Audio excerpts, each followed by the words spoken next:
Hello and welcome to Filler Farm. I am Aleem Akhtar, sociology teacher at filler form. तो आज हम लोग unit 3 का पार्ट 4 करेंगे, पार्ट 5 करेंगे। 2 मिनट वेट करते हैं, सारे लोग ज्वाइन कर लें, उसके बाद स्टार्ट करते हैं। तब तक आप लोग कंफर्म करिए वॉइस एंड पीपीटी क्लियर है या नहीं।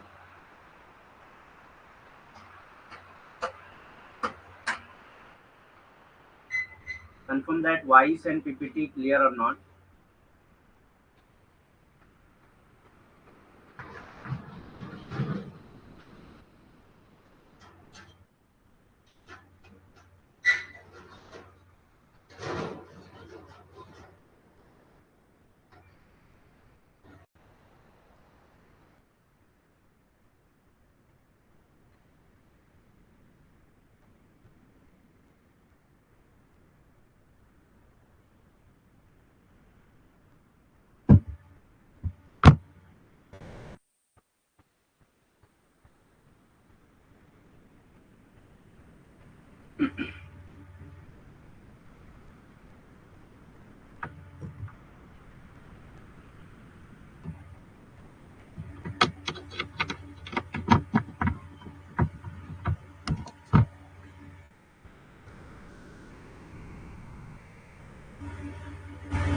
कंफर्म करिए वॉइस एंड पीपीटी क्लियर है या नहीं, उसके बाद स्टार्ट करते हैं।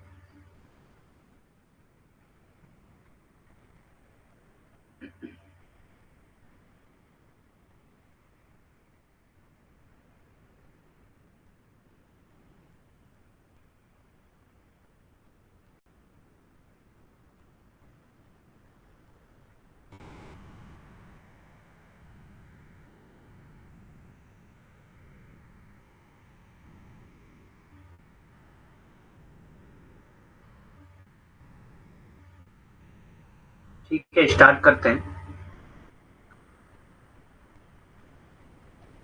जिन्होंने अभी तक फिलर फॉर्म नहीं ज्वाइन किया है उनके लिए अनाउंसमेंट है कि वो मेरा रेफरल कोड यूज कर सकते हैं, जो कि है अलीम10, जिससे उनको एक्स्ट्रा 10% का डिस्काउंट मिल जाएगा।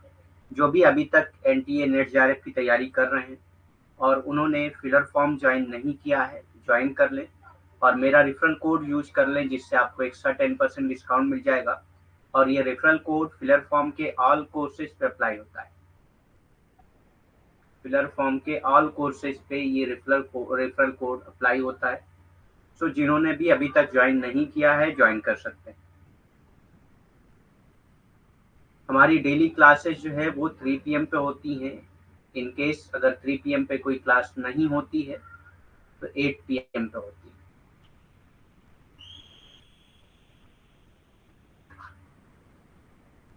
ठीक, स्टार्ट करते हैं। तो सबसे पहले हम लोगों ने कल पावर के बारे में पढ़ा था, पावर क्या होता है। उसके बाद डिफरेंट थ्योरीज ऑफ पावर, जिसमें हम लोगों ने क्लास थ्योरी ऑफ पावर पढ़ा है।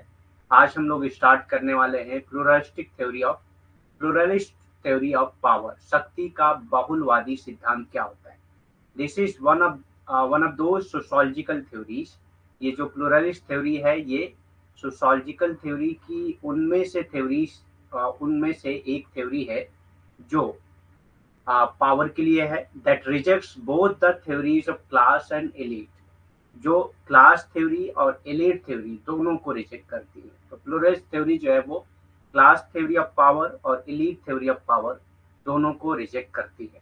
ठीक, शक्ति का बहुलवादी सिद्धांत क्या है। ये सत्ता के उन समाजशास्त्रीय सिद्धांतों में से एक है जो वर्ग और अभिजात वर्ग दोनों सिद्धांतों को खारिज करते हैं।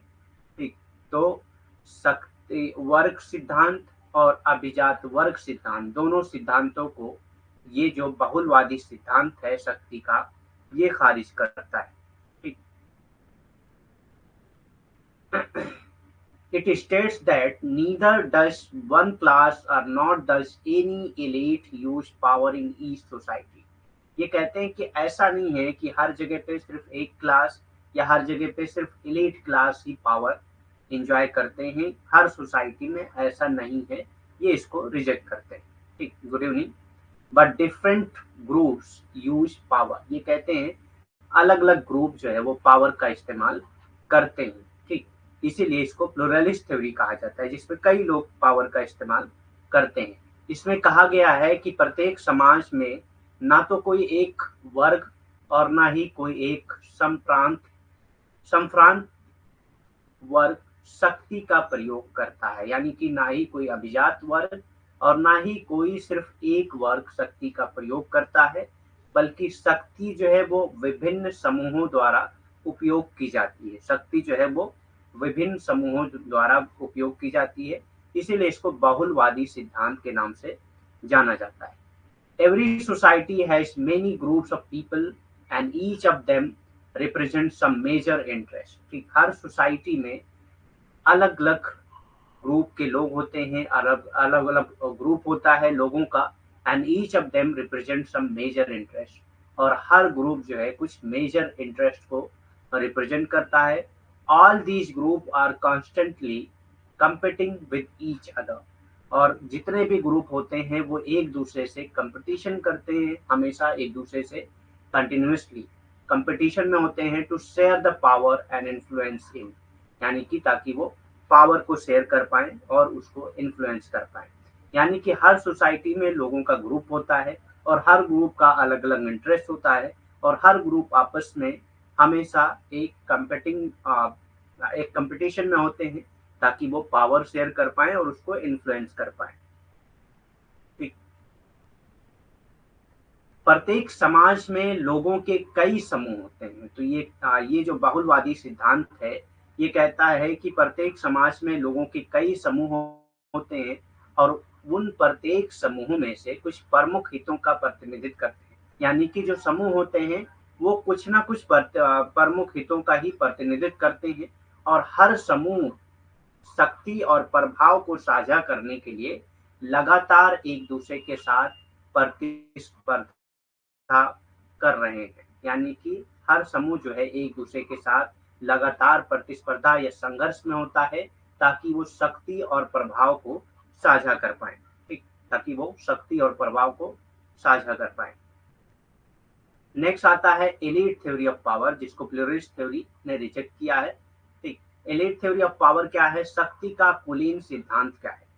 ठीक, तो the elite theory of power states that in each society a small group of persons, that is the elite group hold power। ये कहते हैं, elite theory क्या कहती है? हर सोसाइटी में एक स्मॉल ग्रुप ऑफ पर्सन होता है जिसको हम लोग elite कहते हैं, जिसको हम लोग elite कहते हैं। ठीक, जिनका बहुत हाई स्टेटस होता है सोसाइटी में। ठीक, और उन्हीं के पास पावर होती है, वही पावर को होल्ड करते हैं। ठीक, शक्ति का अभिजात वर्ग सिद्धांत क्या कहता है कि प्रत्येक समाज में व्यक्तियों का एक छोटा समूह होता है, मतलब इलीट जो होते हैं वो कम होते हैं। ठीक, तो इलीट व्यक्तियों का एक समूह होता है, अभिजात व्यक्तियों का एक समूह होता है। तो शक्ति का अभिजात वर्ग सिद्धांत कहता है कि प्रत्येक समाज में व्यक्तियों का एक समूह होता है जिसको हम लोग अभिजात वर्ग कहते हैं, और उन्हीं के पास शक्ति होती है, और उन्हीं के पास शक्ति होती है, वही शक्ति का उपयोग करते हैं। ठीक, इसको प्लुरलिस्ट थ्योरी ने रिजेक्ट किया है। They are responsible for making societies decision. अब ये एलीट ग्रुप जो होता है जिनके पास पावर होती है, ये सोसाइटी के डिसीजन को लेते हैं एंड रूल्स बनाते हैं इनके। दस the power is in the hand of the elite. तो ये कहते हैं कि पावर किसके हाथ में होता है? एलीट के हाथ में होता है। Which we refers to as the power elite, जिसको हम लोग पावर एलीट के नाम से जानते हैं। वो समाज के निर्णय और नियम बनाने के जिम्मेदार होते हैं, यानी कि जो अभिजात वर्ग है जिनके पास शक्तियां हैं, वो समाज के निर्णय बनाने और समाज के नियम बनाने के लिए जिम्मेदार होते हैं। इस प्रकार शक्ति और अभिजात वर्ग के हाथों में है। ठीक, यानी कि शक्ति जो है किसके हाथ में है? अभिजात वर्ग के हाथों में होती है, और इसी को हम लोग अभिजात वर्ग शक्ति कहते हैं। ठीक, शक्ति का अभिजात वर्ग कहते हैं या पावर एलीट कहते हैं। ठीक, the major protagonist of this sociological theory, यानी कि जो एलीट थ्योरी है, प्रोटोगनिस्ट कहते हैं कि किसने इसको प्रोपाउंड किया। ठीक, प्रोटोगनिस्ट कहते हैं कि किसने उस थ्योरी को प्रोपाउंड किया है। ठीक, तो जो मेजर लोग हैं इस थ्योरी को बनाने वाले वो कौन है? आर प्लेटो। प्लेटो ने भी दिया है एलीट थ्योरी ऑफ पावर, ठीक, पावर एलीट का concept. O W Gassets, Robert Michels, James ब्रह्म ब्रह्म और मोस्का एंड सी राइटमैन्स, इन लोगों ने एलीट थ्योरी ऑफ पावर दिया है। शक्ति के इस समाजशास्त्रीय सिद्धांत के प्रमुख नायक जो हैं वो है Plato, Y, Gassets, Robert Michels, James Burnham, Mosca और सी राइट्समैन। ये लोग जो है शक्ति का अभिजात वर्ग का जो कॉन्सेप्ट है वो इन्होंने दिया है। नेक्स्ट आता है gender theory of power. Gender theory of power, शक्ति का लिंग सिद्धांत। Gender theory of power means शक्ति का लिंग सिद्धांत। This is one of the most important sociological theory of power, यानी कि जितने भी थ्योरीज ऑफ पावर हैं, सोशियोलॉजिकल थ्योरी ऑफ पावर हैं, उनमें से एक इंपॉर्टेंट थ्योरी ऑफ पावर है gender theory of power, which state that in all societies men possess the power and dominate the women of society। तो ये simple एक बात कहता है कि हमेशा मेन के पास पावर होता है और ये वुमेन को हमेशा डोमिनेट करते हैं सोसाइटी में, ठीक। शक्ति का लिंग सिद्धांत क्या कहता है? ये शक्ति के सबसे महत्वपूर्ण समाजशास्त्रीय सिद्धांतों में से एक है, जो बताता है कि सभी समाजों में पुरुषों के पास शक्ति होती है और समाज की महिलाओं पर हावी होती है। यानी कि जो पुरुष होते हैं वो हर समाज में यही होता है कि पुरुष के पास शक्ति होती है और पुरुष हमेशा महिलाओं पर हावी होते हैं, ठीक, पुरुष हमेशा महिलाओं पर हावी होते हैं, ठीक। नेक्स्ट कॉन्सेप्ट आता है अथॉरिटी, यानी कि अधिकार का। अथॉरिटी यानी अधिकार। Authority in sociology is defined as the socially approved और लेजिटिमेट पावर। तो अथॉरिटी और पावर में क्या फर्क है? हमने वेबर को पढ़ा है इसमें। वेबर कहते हैं अथॉरिटी और पावर में फर्क क्या है? Legitimate power is an authority, यानी कि लेजिटिमेट पावर अगर है तो वो अथॉरिटी होती है। तो लेजिटिमेट वर्ड अगर यूज हो जाता है पावर के साथ तो उसको अथॉरिटी कहते हैं। Authority in sociology is defined as the socially approved और लेजिटिमेट पावर, यानी कि ऐसी पावर जो सोशली अप्रूव्ड हो और लेजिटिमेट हो उसको अथॉरिटी कहा जाता है। एक्सरसाइज बाय वन इंडिविजुअल और ग्रुप, जिसको या तो एक इंडिविजुअल एक्सरसाइज करता है यानी कि अथॉरिटी उसके पास होती है, या किसी ग्रुप के पास अथॉरिटी होती है, ठीक, एक इंडिविजुअल के ऊपर या ओवर अनदर इंडिविजुअल के ऊपर यह अथॉरिटी अधिकार जमाया जाता है। अधिकार क्या है? समाजशास्त्र में प्राधिकरण को सामाजिक रूप से, अधिकार को प्राधिकरण भी कहा जाता है, इसको सामाजिक रूप से स्वीकृत या वैध शक्ति के रूप में परिभाषित किया गया है। यानी प्राधिकरण या अधिकार क्या होता है? ये सामाजिक रूप से स्वीकृत शक्ति होती है या वैध शक्ति होती है, ठीक। इसी तरह से परिभाषित किया गया है अधिकार या प्राधिकरण को, जो एक व्यक्ति या व्यक्तियों के समूह द्वारा दूसरे पर प्रयोग किया जाता है। जो एक व्यक्ति या व्यक्तियों के समूह दूसरे व्यक्ति या दूसरे व्यक्ति के समूह पर ये प्रयोग किया जाता है अधिकार का या प्राधिकरण का। Features of authority. अथॉरिटी के फीचर्स कौन कौन से हैं? प्राधिकरण की विशेषताएं कौन कौन सी हैं? Authority is a legitimate right of an individual. Authority क्या है? लेजिटिमेट राइट होता है किसी भी इंडिविजुअल का। प्राधिकरण एक व्यक्ति का वैध अधिकार होता है। प्राधिकरण की विशेषताएं कौन कौन सी है? तो सबसे पहले आता है प्राधिकरण एक व्यक्ति का वैध अधिकार होता है, यानी कि वैध तरीके से उसको वो अधिकार दिया जाता है, लेजिटिमेट तरीके से किसी को राइट्स दिया जाता है, वही अथॉरिटी उसी के पास होती है। It is exercise with a set of norms. ये कैसे एक्सरसाइज की जाती है? जिसमें एक सेट ऑफ नॉर्म्स दिया जाता है to govern the operations carried out in an organization, यानी कि एक ऑर्गेनाइजेशन में किस तरह से काम करना है वो गवर्न किया जाता है, वो एक्सरसाइज किया जाता है किसी एक नॉर्म्स के जरिए, सेट ऑफ नॉर्म्स के जरिए। ये एक संगठन में किए गए कार्यों को नियंत्रित करने के लिए मानदंडों के एक सेट के साथ प्रयोग किया जाता है। तो प्राधिकरण क्या है? किसी भी संगठन में जो कार्य हो रहे हैं उसको नियंत्रित करने के लिए मानदंडों के एक सेट के साथ प्रयोग किया जाता है प्राधिकरण। प्राधिकरण authority refers to a legal right to follow compliance, ठीक। अथॉरिटी क्या है? एक लीगल राइट है टू फॉलो कंप्लायंस। ये अनुपालन का पालन करने के लिए कानूनी अधिकार को संदर्भित करता है। अनुपालन का पालन करने के लिए कानूनी अधिकार को संदर्भित करता है। ये प्राधिकरण। It brings the right to maintain power and keep every role and responsibility in sense। ठीक, ये जो है एक राइट देता है कि आप पावर को मेंटेन करें और अपनी रिस्पॉन्सिबिलिटी, अपने रोल को सही तरीके से निभाएं। ये सत्ता बनाए रखने का अधिकार लाता है, यानी कि आप अपनी सत्ता बनाए रखें, अपनी पावर बनाए रखें, इसका अधिकार देता है। जिसके पास प्राधिकरण होता है हर भूमिका और जिम्मेदारी को सिंक में रखता है। सिंक में रखना मतलब इसको बार बार रिफ्रेश करता है, बार बार उस जिम्मेदारी को निभाता है। ठीक, it helps make and achieve organisational goal. ये ऑर्गेनाइजेशन गोल को बनाने में और हर ऑर्गेनाइजेशनल गोल को अचीव करने में हेल्प करता है। ठीक, ये संगठनात्मक लक्ष्यों को बनाने में और संगठनात्मक लक्ष्यों को प्राप्त करने में मदद करता है प्राधिकरण। ठीक, नेक्स्ट आता है पर्सनहुड, व्यक्तित्व। पर्सनहुड यानी कि व्यक्तित्व। Boethius, a philosopher of early 6th century. Boethius क्या थे? एक फिलोसोफर थे अर्ली 6th सेंचुरी सीई के। Gives the definition of person. इन्होंने ही पर्सन की डेफिनेशन दी एज एन इंडिविजुअल सब्सटेंस, एक individual substance of a rational nature, जो रेशनल नेचर का हो। ठीक, ये थोड़ा सा किसी और भाषा में लिखा हुआ है। ठीक, बेथियस प्रारंभिक 6वीं शताब्दी सीई के एक दार्शनिक हैं। इन्होंने ही व्यक्ति की परिभाषा बताई है और कहते हैं तर्क संगत प्रकृति के एक व्यक्ति व्यक्ति क्या है, व्यक्तित्व क्या है? एक तर्क संगत व्यक्ति है। ठीक, जो तर्क संगत रूप से होता है।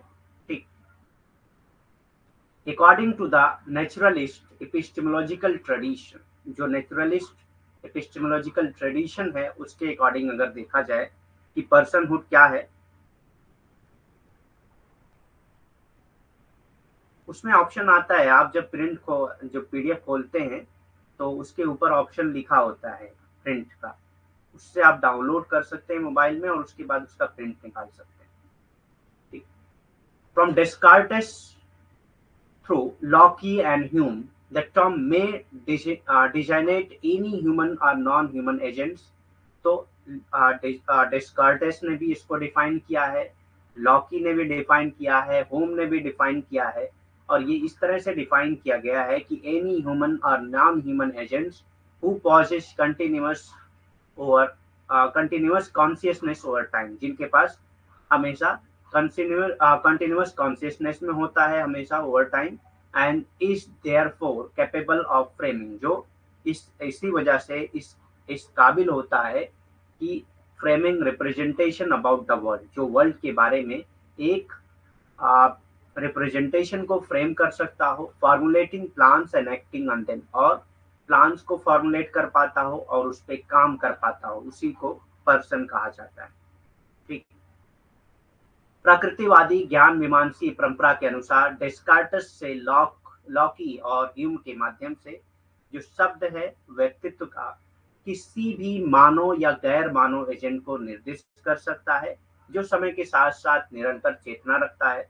और क्योंकि वो समय के साथ साथ निरंतर चेतना रखता है, इसी वजह से वो दुनिया के बारे में प्रतिनिधित्व तैयार करने और उसके बारे में योजना तैयार करने, योजना बनाने और उस पर अमल करने के लिए सक्षम होता है।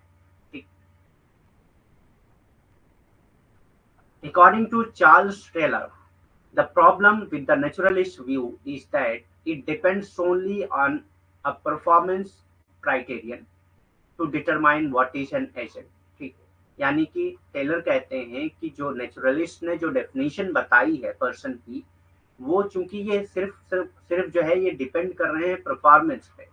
ठीक, जबकि ऐसा नहीं होना चाहिए। किसी एजेंट को बताने के लिए, ये किसी एजेंट को डिटरमाइन करने के लिए ये सिर्फ और सिर्फ परफॉर्मेंस की क्राइटेरिया देख रहे हैं, जबकि ऐसा नहीं होना चाहिए। चार्ल्स टेलर के अनुसार प्रकृतिवादी दृष्टिकोण के साथ समस्या ये है कि ये निर्धारित करने के लिए केवल प्रदर्शन मानदंड पर निर्भर करते हैं।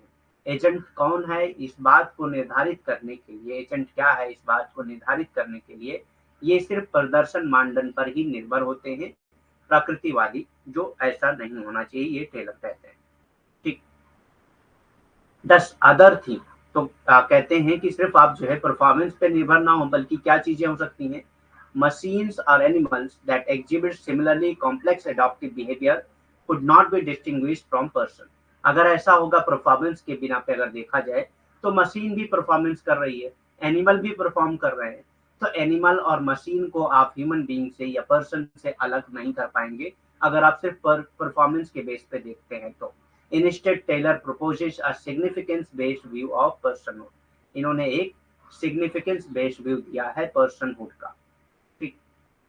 इस प्रकार अन्य चीजें जैसे कि मशीन है या जानवर हैं, ये भी प्रदर्शन करते हैं। तो आप जानवर या मशीन या पर्सन में या व्यक्ति में कैसे डिफरेंस बता पाएंगे अगर आप सिर्फ प्रदर्शन के बेस पे ही व्यक्ति के डेफिनेशन बता रहे हैं तो। ठीक। जटिल अनुकूली व्यवहार प्रदर्शित करती हैं, उन्हें व्यक्तियों से अलग नहीं किया जा सकता है अगर आप सिर्फ प्रदर्शन पे ही देखेंगे तो। इसके बजाय टेलर ने व्यक्तित्व के महत्व आधारित दृष्टिकोण का प्रस्ताव करते हैं, यानी कि कहते हैं कि क्या महत्व होना चाहिए, उस बात पे ज्यादातर फोकस करते हैं। पर्सनहुड से उतने ज्यादा क्वेश्चन आज तक ना पूछे गए हैं और ना ही उम्मीद है पूछे जाने की। थोड़ा बहुत कभी कभी आज क्वेश्चन पूछे जाते हैं, जो उसमें से आप अगर पीडीएफ पढ़ लेंगे तो कवर हो जाएगा।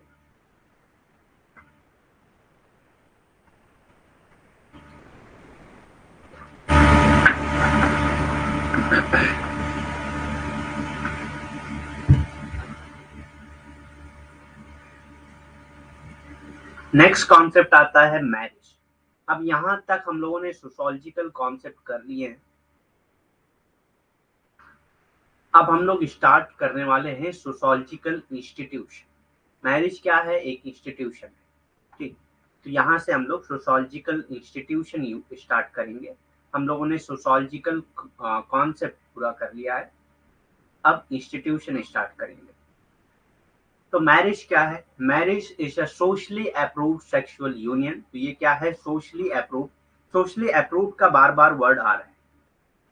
ठीक। सोशली अप्रूव्ड का बार बार वर्ड आ रहा है, तो इसका मतलब क्या होता है? यानी कि जिस बात को समाज एक्सेप्ट करता हो।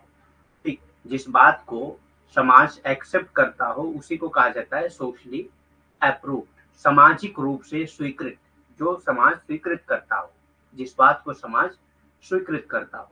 यानी कि सेक्सुअल यूनियन एक ऐसा सेक्सुअल यूनियन जो समाज द्वारा अप्रूव हो। तो मैरिज के पहले जो सेक्सुअल यूनियन होता है उसको समाज कभी भी एक्सेप्ट नहीं करता है, कभी भी अप्रूव नहीं करता है। तो marriage is a socially approved sexual union. ये सोशली अप्रूव्ड सेक्सुअल यूनियन है in that the couple sexual relationship is implicitly understood and legitimate।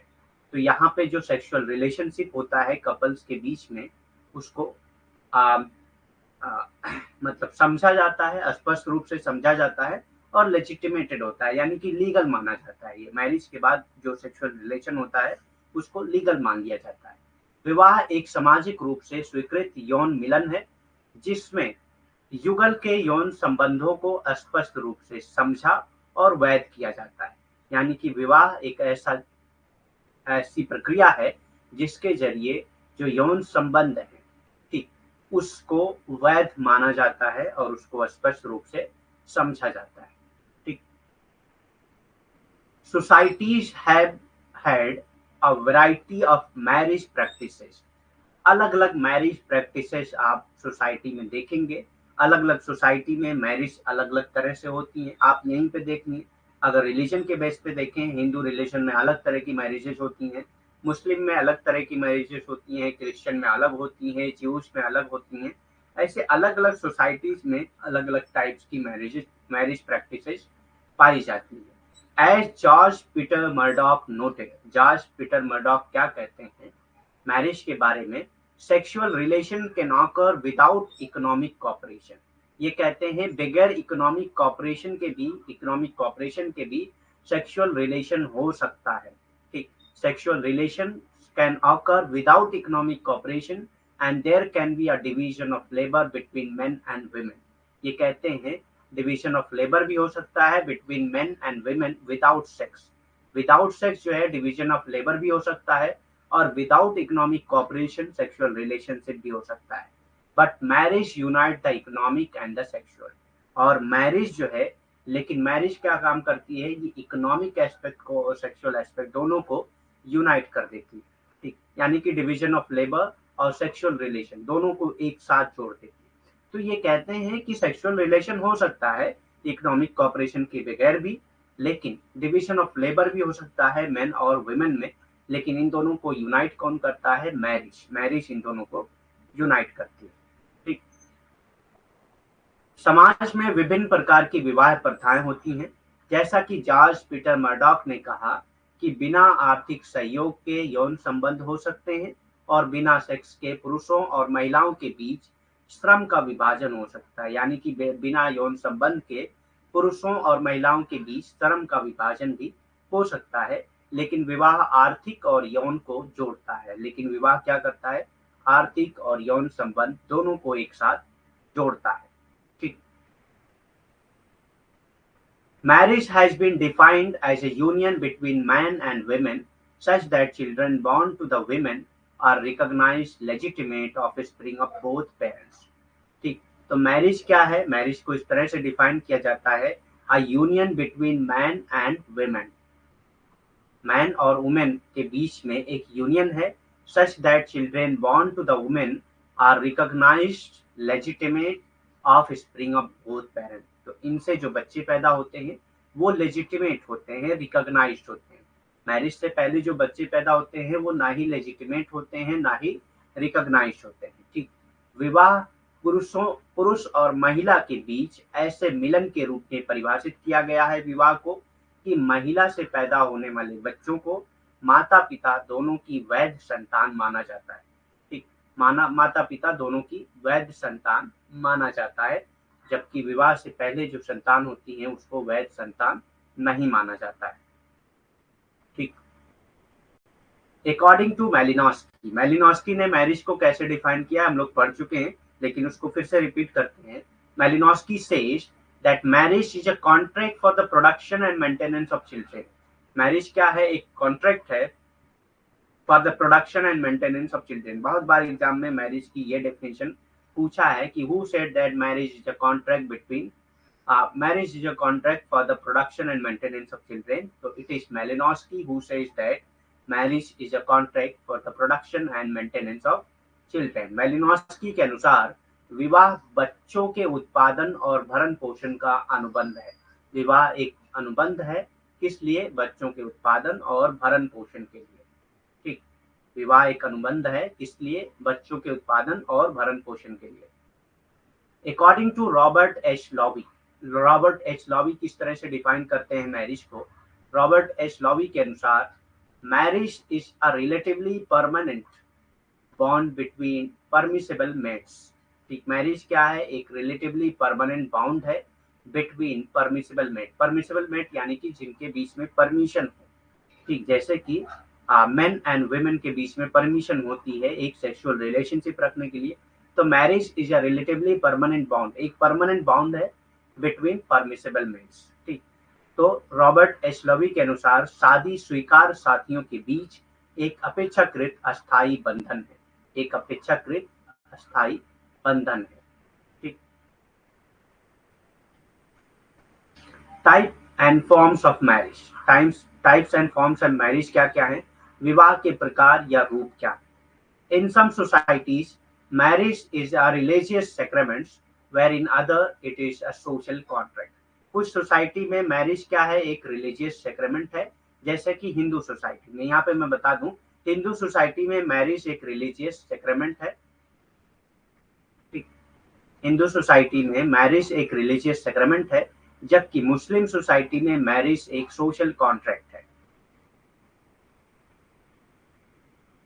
मुस्लिम में मैरिज एक सोशल कॉन्ट्रैक्ट है। तो यही कहा गया है कि in some societies marriage is a religious sacrament whereas in other it is a social contract. विवाह के प्रकार या रूप क्या क्या है। कुछ समाज में विवाह एक धार्मिक संस्कार है। विवाह क्या है, एक धार्मिक संस्कार है। हिंदू धर्म में विवाह जो है एक धार्मिक संस्कार है, जबकि मुस्लिम धर्म में ये क्या है, एक सामाजिक अनुबंध है।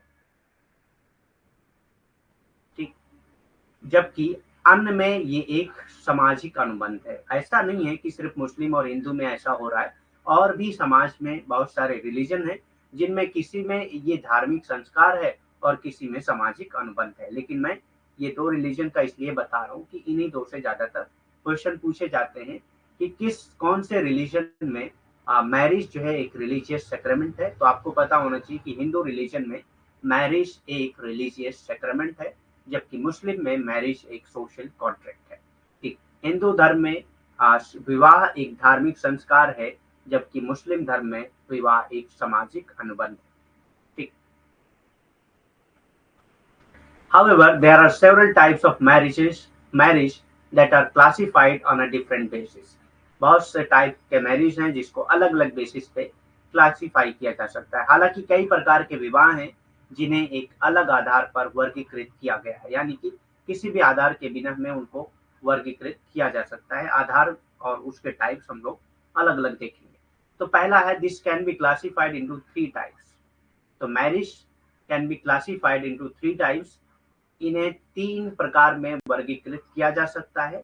सबसे पहले है मोनोगैमी, फिर पॉलीगैमी, फिर ग्रुप मैरिज।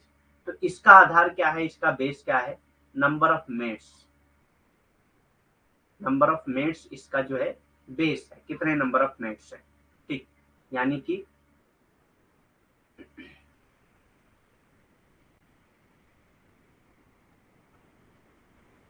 जिनके बीच में शादी हो रही है उनके नंबर क्या है, उनकी संख्या क्या है।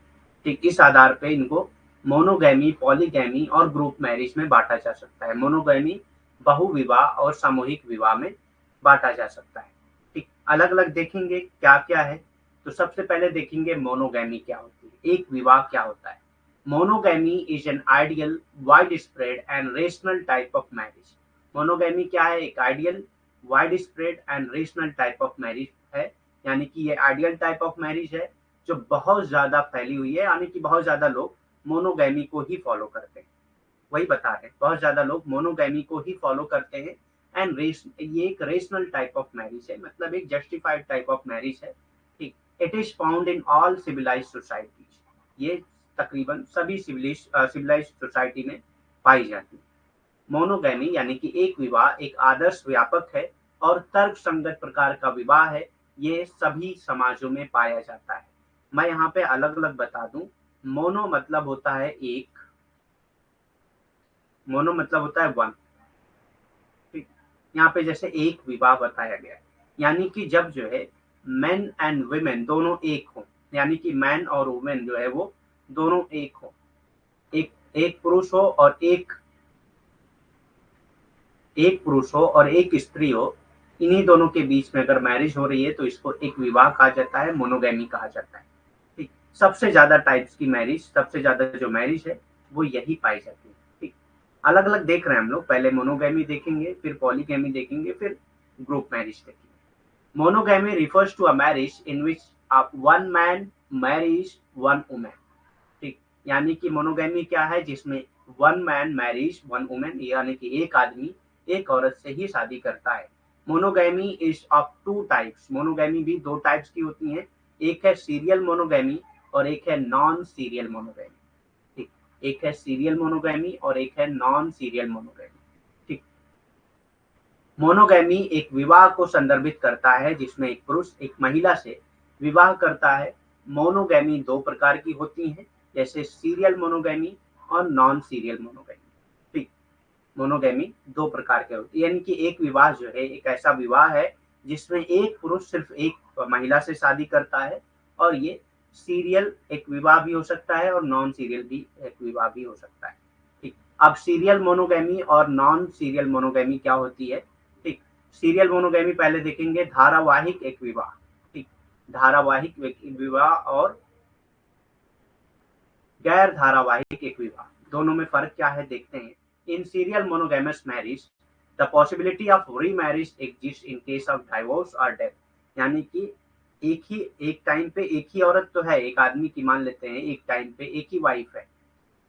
ठीक, या एक वाइफ की एक ही टाइम पे एक हस्बैंड है, लेकिन हस्बैंड की डेथ या हस्बैंड से डाइवोर्स के बाद वाइफ दूसरी शादी कर सकती है। इसी तरह हस्बैंड भी वाइफ की डेथ या वाइफ से डाइवोर्स के बाद दूसरी शादी कर सकता है, तो इसको सीरियल मोनोगैमी कहा जाता है। ठीक, अगर ऐसा हो कि दूसरी शादी नहीं कर सकते हैं, चाहे डाइवोर्स हो या डेथ हो, तब इसको नॉन सीरियल मोनोगैमी कहा जाता है। धारावाहिक विवाह इसी को कहते हैं कि तलाक या मृत्यु के बाद आप अगर दूसरी शादी कर सकते हैं तो ये धारावाहिक एक विवाह कहलाता है, नहीं कर सकते हैं तो ये गैर धारावाहिक एक विवाह कहलाता है। So in serial monogamous marriage, the possibility of remarriage exists in case of divorce or death. Despite of his remarriage, he remains to be monogamous. दोबारा वो शादी कर रहा है लेकिन फिर भी उसके पास एक ही वाइफ है या एक ही हस्बैंड है। ठीक, सीरियल मोनोगैमस विवाह में तलाक या मृत्यु के मामले में पुनर्विवाह की संभावना मौजूद होती है, यानी कि धारावाहिक एक विवाह में मृत्यु या तलाक के बाद पुनर्विवाह की संभावना मौजूद होती है। अपने पुनर्विवाह के बावजूद वो एक पत्नी बना रहता है, यानी कि उसकी एक ही पत्नी रहती है, क्योंकि या तो उसकी डेथ हो गई है पहले वाली की या उससे तलाक हो गया। ठीक, नॉन सीरियल मोनोगैमी क्या है, गैर धारावाहिक एक विवाह क्या है? In the case of non serial monogamy, the question of remarriage does not arise by either of the couple, यानी कि कोई भी कपल इसमें दोबारा मैरिज नहीं कर सकता है। ये नॉन सीरियल मोनोगैमी होती है। Here a spouse has the same single spouse throughout his life. अपनी पूरी लाइफ जो है वो सिंगल स्पाउस के साथ होता है, चाहे उसकी डेथ हो गई हो या डाइवोर्स हो गया हो, लेकिन वो दोबारा शादी नहीं कर सकता। इसी को नॉन सीरियल मोनोगैमी कहा जाता है।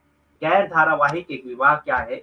गैर धारावाहिक एक विवाह के मामले में किसी भी जोड़े द्वारा पुनर्विवाह का सवाल ही नहीं उठता है। यहाँ एक पति या पत्नी का जीवन भर एक ही पति या पत्नी रहता है। ठीक, यानी कि चाहे डेथ हो जाए, चाहे मृत्यु हो जाए, चाहे तलाक हो जाए, यहाँ पे वही पत्नी पूरा जीवन रहेगी और वही पति पूरा जीवन रहेगा। दोबारा पुनर्विवाह का यहाँ पे कोई भी सवाल ही नहीं उठता है। ठीक,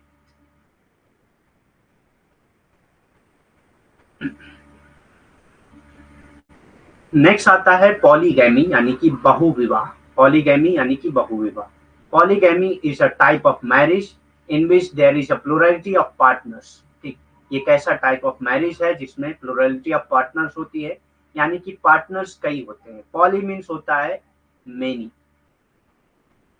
यानी कि पार्टनर्स कई होंगे। एक मैन है, उसकी कई वाइफ हो सकती हैं, सेवरल वाइफ हो सकती हैं। एक वाइफ है, उसके सेवरल हस्बैंड हो सकते हैं, सेवरल हस्बैंड हो सकते हैं। ठीक, यानी कि एक वाइफ है, एक हस्बैंड है, उसकी सेवरल वाइफ हो सकती हैं, एक वाइफ है, उसके सेवरल हस्बैंड हो सकते हैं। इसी को पॉलीगैमी कहा जाता है। ठीक, polygamy is a type of marriage in which there is a plurality of partners. Polygamy is of two types such as polygamy and polyandry. Polygamy and polyandry. बहुविवाह एक प्रकार का विवाह है जिसमें भागीदारों की बहुलता होती है, यानी कि जिसमें शादी जो किए हैं आपस में उनकी बहुलता होती है। या तो एक पति है, उसकी कई पत्नियां हैं, या एक पत्नी है, उसके कई पति। ठीक, बहुविवाह दो प्रकार के होते हैं, जैसे बहुविवाह और बहुपतित्व। ठीक, तो एंड्री मतलब क्या होता है? यहाँ पे देखिए पॉली एंड्री दिया। पॉलीगैमी मतलब एक मैन और सेवरल वाइफ। ठीक, एंड्री मतलब क्या होता है? ये पॉलीगैमी नहीं है, पॉलीगाइनी है। ठीक, पॉलीगाइनी होगा। ठीक, तो गाइनी मतलब और एंड्री मतलब क्या होता है? कहीं वर्ड आपने सुना ही है, पॉली गाइनी और एंड्री। गाइनी कहते हैं वुमेन, एंड्री मतलब मैन। ठीक, इसीलिए जो वुमेन की डॉक्टर होती हैं उसको गायनोकोलॉजिस्ट कहा जाता है, और जो मेन के डॉक्टर होते हैं उसको एंड्रोलॉजिस्ट कहा जाता है। ठीक, सो पॉलीगाइनी, गाइनी मतलब वुमेन या पॉली मतलब कई, यानी कि पॉलीगाइनी यानी कि जिसमें कई वुमेन, एक हस्बैंड हो, कई वुमेन हो, तो इसको क्या कहा जाता है? Polygyny. Polygyny is a type of marriage in which a man marries more than one wife. तो इसमें मोर देन वन वाइफ होती है, यानी कि more than many women, more than one wife. ठीक, poly means many और गायनी मतलब विनर। It was practice in most of the ancient civilisation. ये ज्यादातर जो एंशियंट सिविलाइजेशन है उसमें ज्यादातर ये प्रैक्टिस की जाती थी। बहुविवाह, ठीक, बहुपत्नी, बहुपतित कह सकते हैं आप इसको, ठीक। बहुविवाह एक प्रकार का विवाह है जिसमें पुरुष एक समय में एक से ज्यादा पत्नियों से विवाह करता है। यह अधिकांश प्राचीन सभ्यताओं में प्रचलित था, ठीक। तो ज्यादातर प्राचीन सभ्यताओं में इस तरह के विवाह प्रचलित थे जिसमें एक पति जो है कई पत्नियों से शादी करता था। It prevailed among the ancient Hebrews, Assyrians, Babylonians, Indian and others. ये कहाँ कहाँ पे ज्यादातर है? हेब्रूस, असाइरियंस, बेबीलोनियन, इंडियन और दूसरी जगहों पे ज्यादातर ये पॉलीगाइनी प्रचलित है। यह अधिकांश प्राचीन सभ्यताओं में प्रचलित था। ये प्राचीन इब्रानियों, असुरियों, बेबीलोनियों, भारतीयों और अन्य लोगों के बीच प्रचलित था, ठीक।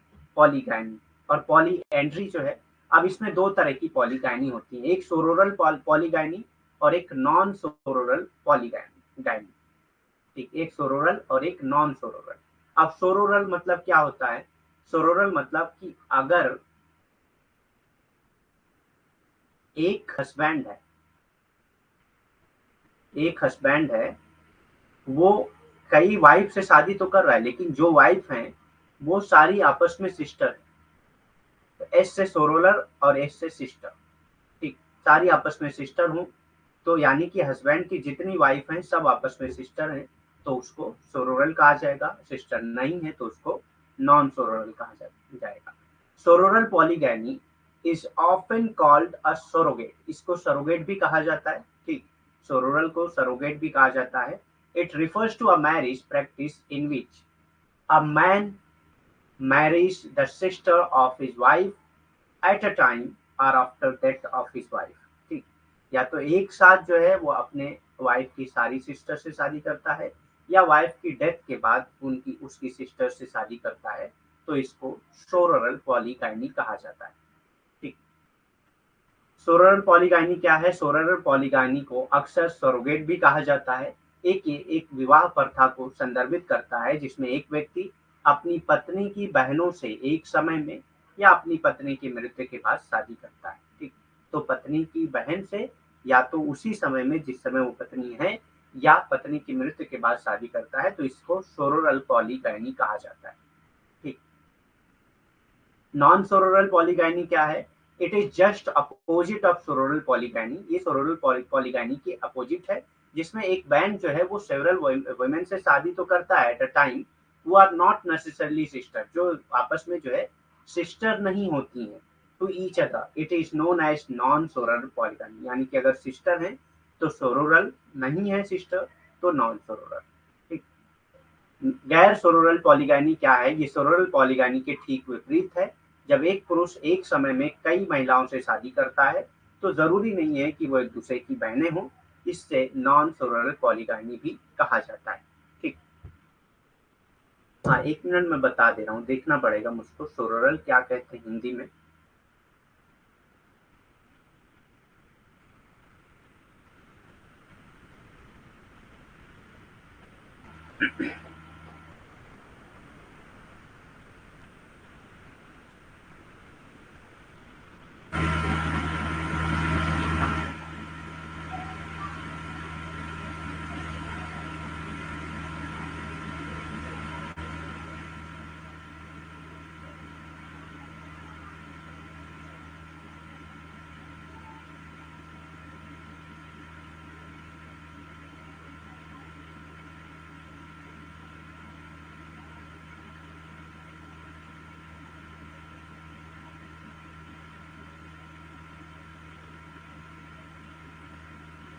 सोरोरल बहुविवाह आ रहा है इसमें, ठीक है, लेकिन सोरोरल की भी हिंदी होनी चाहिए।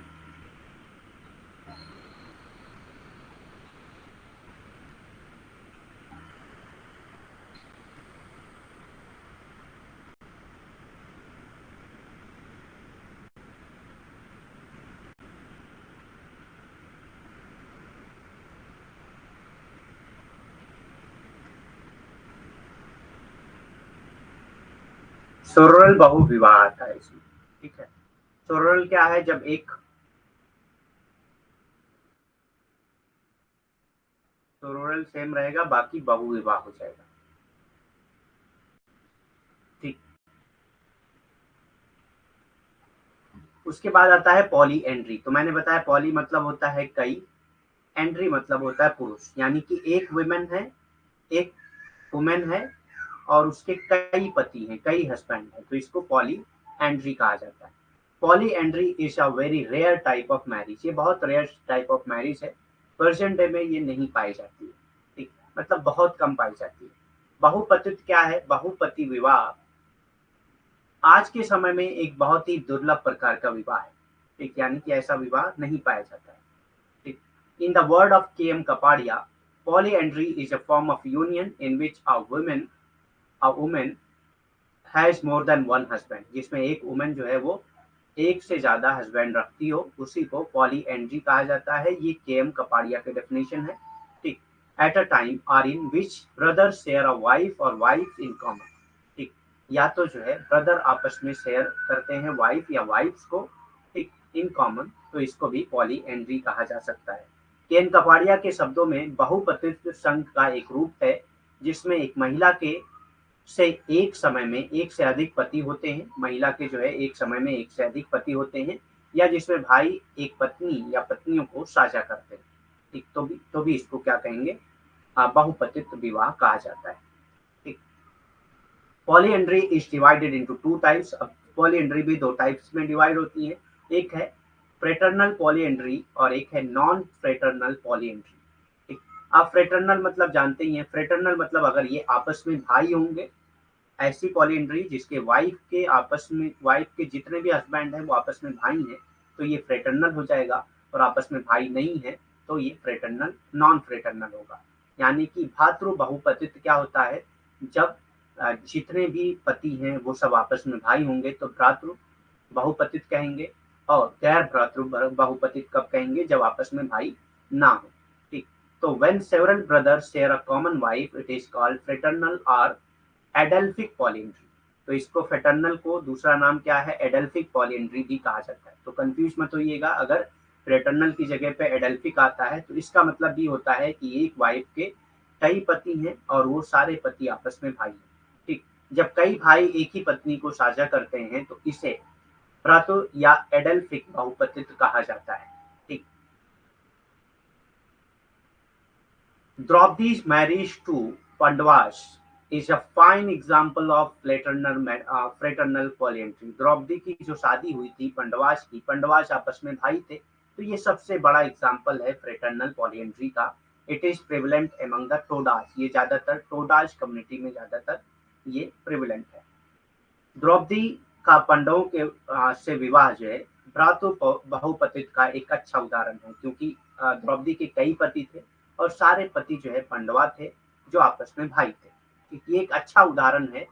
और ये ज्यादातर जो है टोडाल्स में, टोंडो नहीं होगा, टोडाल्स में ज्यादातर ये प्रचलित है। टोडाल्स क्या है, एक ट्राइब्स है, एक कम्युनिटी, एक समुदाय है। नॉन फ्रेटर्नल पॉलीएंड्री क्या है, गैर भ्रातृ बहुपतित क्या होता है, it is just the opposite of fraternal polyandry. In this type of marriage husband of a woman is not necessarily brother to each other, यानी कि एक वाइफ का जो हस्बैंड है, जितने भी हस्बैंड है वो आपस में भाई नहीं होते, ठीक। ये भ्रातृ बहुपतित के ठीक विपरीत है, गैर भ्रातृ बहुपतित। इस प्रकार से विवाह में स्त्री पति एक दूसरे का भाई, स्त्री का पति एक दूसरे के भाई होना आवश्यक नहीं है, यानी कि इसमें जो है जो स्त्री का पति होता है एक दूसरे के भाई नहीं होते हैं, जिसको गैर भ्रातृ बहुपतित कहा जाता है, ठीक। This type of marriage is found among the Nayars of Kerala. Wife goes to spend some time with each of her husband. ये ज्यादातर नायर्स ऑफ केरला में ज्यादातर ये इस टाइप की मैरिजेस पाई जाती हैं, जिसमें वाइफ जो है अलग अलग हस्बैंड के पास जाती है टाइम बिताने के लिए, ठीक।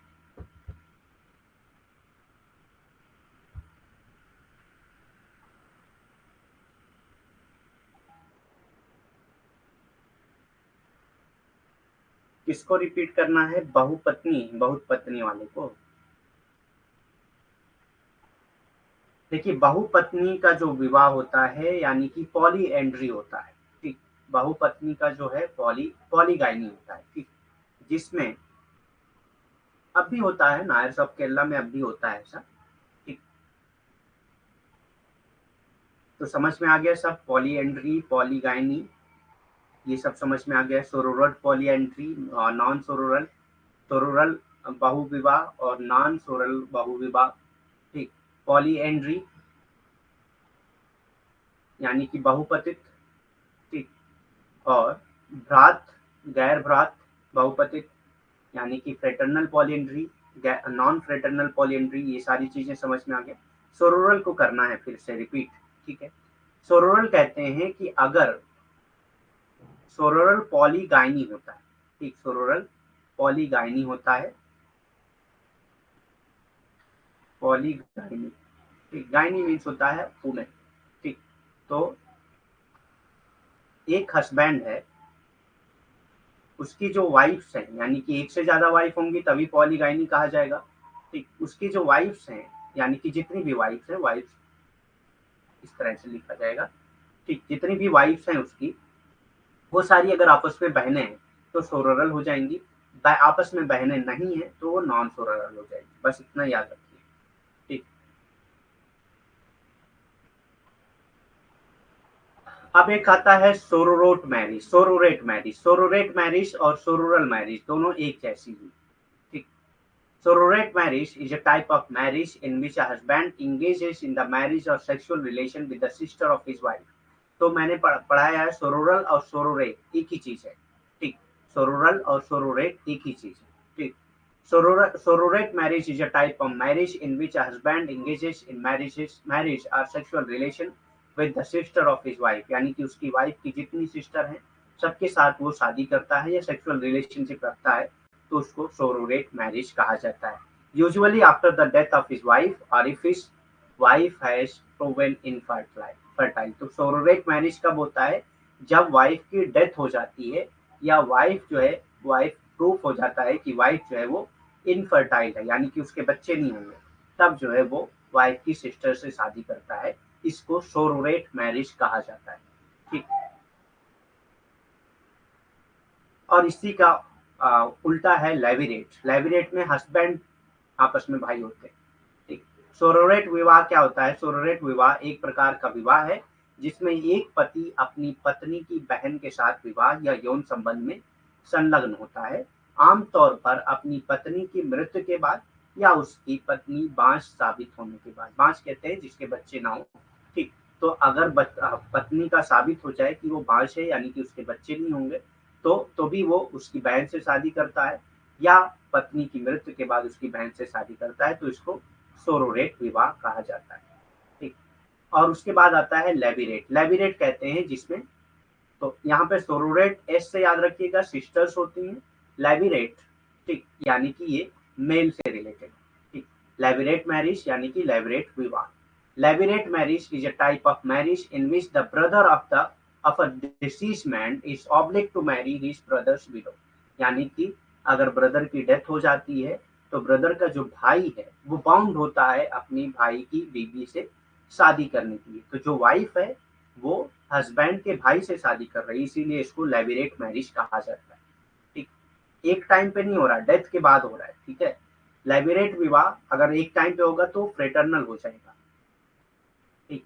लेविरेट विवाह एक प्रकार का विवाह है जिसमें एक मृत व्यक्ति का भाई अपने भाई की विधवा से विवाह करने के लिए बाध्य होता है, ठीक। यानी कि भाई की मृत्यु के बाद भाई की विधवा से विवाह करने के लिए दूसरा भाई जो है वो बाध्य हो जाता है, इसी को लेविरेट विवाह कहा जाता है, ठीक।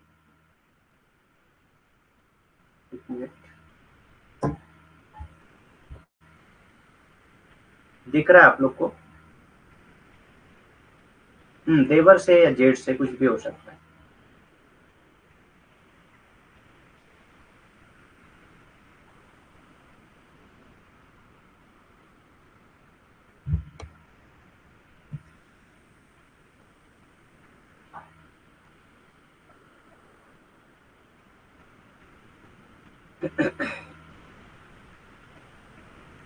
एक आता है सेनोगैमी और ग्रुप मैरिज। ग्रुप मैरिज को सेनोगैमी भी कहा जाता है, जिसमें सेवरल हस्बैंड और सेवरल वाइफ होती हैं, सेवरल हस्बैंड और सेवरल वाइफ होती हैं। आमतौर पे इसमें क्या होता है कि ब्रदर्स आपस में किसी दूसरी फैमिली की सिस्टर्स से मैरिज करते हैं। इनकी सारी सिस्टर्स और इनके सारी ब्रदर आपस में मैरिज करते हैं, तो इसको सेनोगैमी और ग्रुप मैरिज कहा जाता है।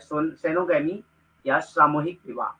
Group marriage means the marriage of two or more women with two or more men, यानी कि जो शादी होती है उसमें वाइफ भी एक से ज्यादा, दो या दो से ज्यादा होती हैं, और हस्बैंड भी दो या दो से ज्यादा होते हैं। Every women in the wife of every man belonging to a particular group. हर वुमेन जो है हर आदमी की वाइफ होती है, और हर आदमी हर वाइफ का हस्बैंड होता है। ठीक, तो कोई किसी के साथ भी रह सकता है, पूरे ग्रुप में ये सारे आपस में बटे होते हैं। ठीक, सामूहिक विवाह का अर्थ है या सेनोगैमी का अर्थ है कि दो या दो से अधिक स्त्रियों या दो या दो से अधिक पुरुषों से विवाह। प्रत्येक महिला एक विशेष समूह से संबंधित प्रत्येक पुरुष की पत्नी होती है। ठीक, यानी कि प्रत्येक महिला जो समूह है, पूरा ग्रुप जो है, वो प्रत्येक पुरुष का पुरुष की पत्नी होती है, और प्रत्येक पुरुष जो है उस समूह की जितनी महिलाएं हैं उन सब महिलाओं का पति होता है। ठीक, इसी को सेनोगैमी या सामूहिक विवाह कहा जाता है।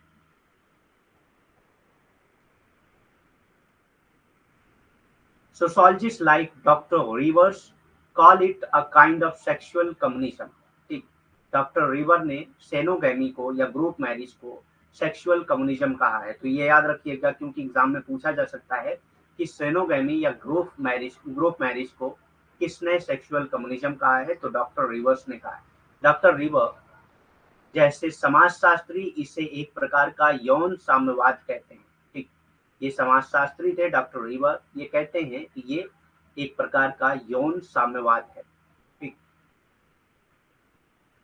This type of marriage is found among some tribal in Australia. ये जो है अभी भी पाया जाता है ऑस्ट्रेलिया के कुछ ट्राइबल्स में। ठीक, इंडिया के कुछ ट्राइबल्स में, तिब्बत एंड सेलोन में। और believe to have practice group marriage. ये लोग जो है ग्रुप मैरिज प्रैक्टिस करते हैं। इस प्रकार का विवाह ऑस्ट्रेलिया, भारत, तिब्बत और सेलोन के कुछ आदिवासियों के बीच में सामूहिक विवाह का अभ्यास करने के लिए माना जाता है। ठीक, रूल्स और मैरिज रिस्ट्रिक्शंस। अब मैरिज से रिलेटेड रूल्स क्या होते हैं या मैरिज से रिलेटेड रिस्ट्रिक्शंस क्या होते हैं, वो हम लोग देखेंगे। ठीक, मैरिज से रिलेटेड रूल्स क्या होते हैं या रिस्ट्रिक्शंस क्या होते हैं, वो देखते हैं।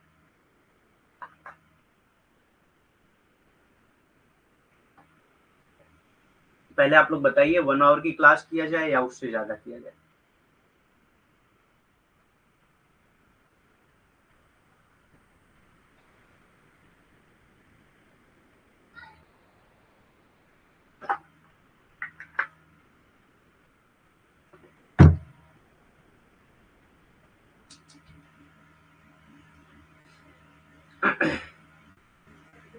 रिपीट करना है सेनोगेमी को।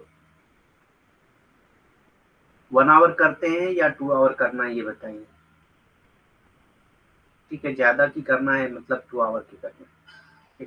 सेनोगेमी और ग्रुप मैरिज। सेनोगेमी या ग्रुप मैरिज में क्या होता है, एक से ज्यादा हस्बैंड और एक से ज्यादा वाइफ होते हैं, और जितनी वाइफ होती हैं वो सारे उस ग्रुप में जितने मेन होते हैं सबकी वाइफ होती है, और जितने हस्बैंड होते हैं उस ग्रुप में जितनी वुमेन है सबका हस्बैंड होते हैं।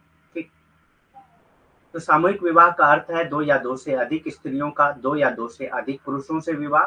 प्रत्येक महिला एक विशेष समूह से संबंधित प्रत्येक पुरुष की पत्नी होती है, और प्रत्येक पुरुष उस विशेष समूह से संबंधित प्रत्येक महिला का पति होता है। ठीक, ये ज्यादातर प्रचलित है। डॉक्टर रिवर्स इसको जो है सेक्सुअल कम्युनिज्म कहते हैं। डॉक्टर रिवर जो एक समाजशास्त्री थे, इसे यौन साम्यवाद कहते हैं। ठीक, और ये ज्यादातर प्रचलित है कहाँ पे इस टाइप के मैरिज पाई जाती हैं, तो कुछ ट्राइबल्स हैं ऑस्ट्रेलिया की, इंडिया की, तिब्बत की और सेलोन की, जहाँ पे इस तरह की मैरिज प्रैक्टिस की जाती है।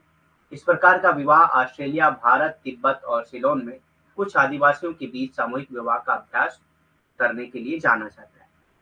कि कुछ ट्राइबल्स हैं, ऐसा नहीं है कि ये कोई किसी फिक्स जगह पे है, अलग अलग ट्राइबल्स में इस तरह के विवाह पाए जाते हैं। ठीक, नॉर्थ ईस्ट में भी कुछ ट्राइब्स ऐसे हैं जिनमें ग्रुप मैरिजेस पाई जाती है। ऐसे जहाँ जहाँ पे ट्राइबल कम्युनिटी पाई जाती है वहाँ पे कुछ ना कुछ ऐसे ट्राइब्स पाए जाते हैं जहाँ पे ग्रुप मैरिजेस पाई जाती हैं। ठीक। रूल्स एंड रिस्ट्रिक्शंस, मैरिज से रिलेटेड क्या रूल्स होते हैं, क्या रिस्ट्रिक्शंस होते हैं, वो देखते हैं। नियम या विवाह प्रतिबंध। ठीक।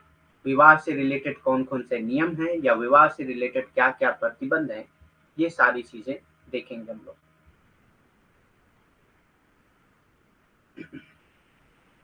मैरिज, यहीं पे देखते हैं पहले। Marriage is not a mere licence to live as spouses. तो मैरिज एक सिर्फ लाइसेंस नहीं है कि आप पति पत्नी के तौर पर रहें। It provides the basis of social structure. ये सोशल स्ट्रक्चर का बेसिस प्रोवाइड करता है and involve social, mutual and individual obligation. इसमें बहुत सारे सोशल, म्यूचुअल या इंडिविजुअल ऑब्लिगेशंस भी होते हैं, एक जिम्मेदारी भी होती है। ठीक। विवाह केवल एक पति पत्नी के रूप में रहने का लाइसेंस नहीं है। ठीक। तो विवाह जो है केवल एक पति पत्नी के रूप में रहने का लाइसेंस नहीं है, बल्कि ये सामाजिक संरचना का आधार प्रदान करता है। ये क्या करता है? सामाजिक संरचना का आधार प्रदान करता है, और इसमें सामाजिक, पारस्परिक और व्यक्तिगत दायित्व शामिल होते हैं। इसमें सामाजिक, पारस्परिक और व्यक्तिगत दायित्व शामिल होते हैं। ठीक। Marriage bond are therefore in every society strictly discipline. इसीलिए हर सोसाइटी में जो मैरिज बॉन्ड है वो स्ट्रिक्टली डिसिप्लिन है, यानी कि किस तरह से मैरिज होना चाहिए, किस तरह से नहीं होना चाहिए, मैरिज में क्या क्या चीजें होनी चाहिए, सारी चीजें एक डिसिप्लिन तरीके से बताई गई हैं बाई एक्सोगैमस एंड एंडोगैमस रिस्ट्रिक्शन। तो इसमें बहुत सारे एक्सोगैमस और एंडोगैमस रिस्ट्रिक्शंस भी हैं। एक्सोगैमस कहते हैं कि ग्रुप के बाहर शादी आप कर सकते हैं, एंडोगैमस को जो ग्रुप के अंदर ही शादी करना होता है, ग्रुप के बाहर नहीं कर सकते। इसलिए विवाह बंधन प्रत्येक समाज में बहिर्विवाही और अंतर्विवाही प्रतिबंधों द्वारा सख्ती से अनुशासित होता है। तो यहाँ पे जो विवाह है वो बहुत सख्ती से अनुशासित होता है हर समाज में, बहिर्विवाही और अंतर्विवाही प्रतिबंधों द्वारा। ठीक। अब ये एंडोगैमी या एंडोगैमस मैरिजेस क्या होती है? एंडोगैमी और एंडोगैमस मैरिज दोनों एक ही है। Endogamy is the form of marriage in which one must marry within one's own caste और अदर ग्रुप। ठीक। यानी कि एंडोगैमी क्या है? एक आदमी को अपनी ही कास्ट या अपने ही ग्रुप में शादी करना होता है, इसी को एंडोगैमी कहा जाता है। This rule does not permit marriage of close किन। और ये ग्रुप जो है अपने क्लोज किन से मैरिज करने की परमिशन नहीं देता है। ठीक। तो अपने ही ग्रुप में करना है, लेकिन उसमें क्लोज किन के साथ नहीं करना है, क्लोज रिश्तेदार जो है उनके साथ नहीं करना है। ठीक। Endogamy is the form of marriage in which one must marry within one's own caste or other group.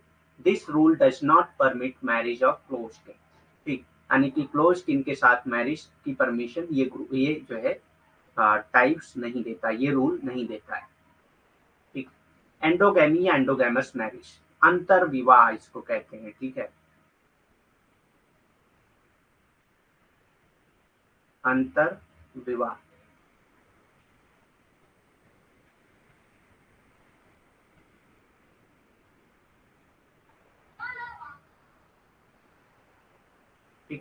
Endogamy यानी कि अंतर्विवाह। अंतर्विवाह का वह रूप है जिसमें व्यक्ति को अपनी जाति या अन्य समूह के भीतर विवाह करना चाहिए, यानी कि अपनी ही जाति या अपने ही समूह में उसको विवाह करना है, अपने समूह या अपनी जाति से बाहर वो विवाह नहीं कर सकता है।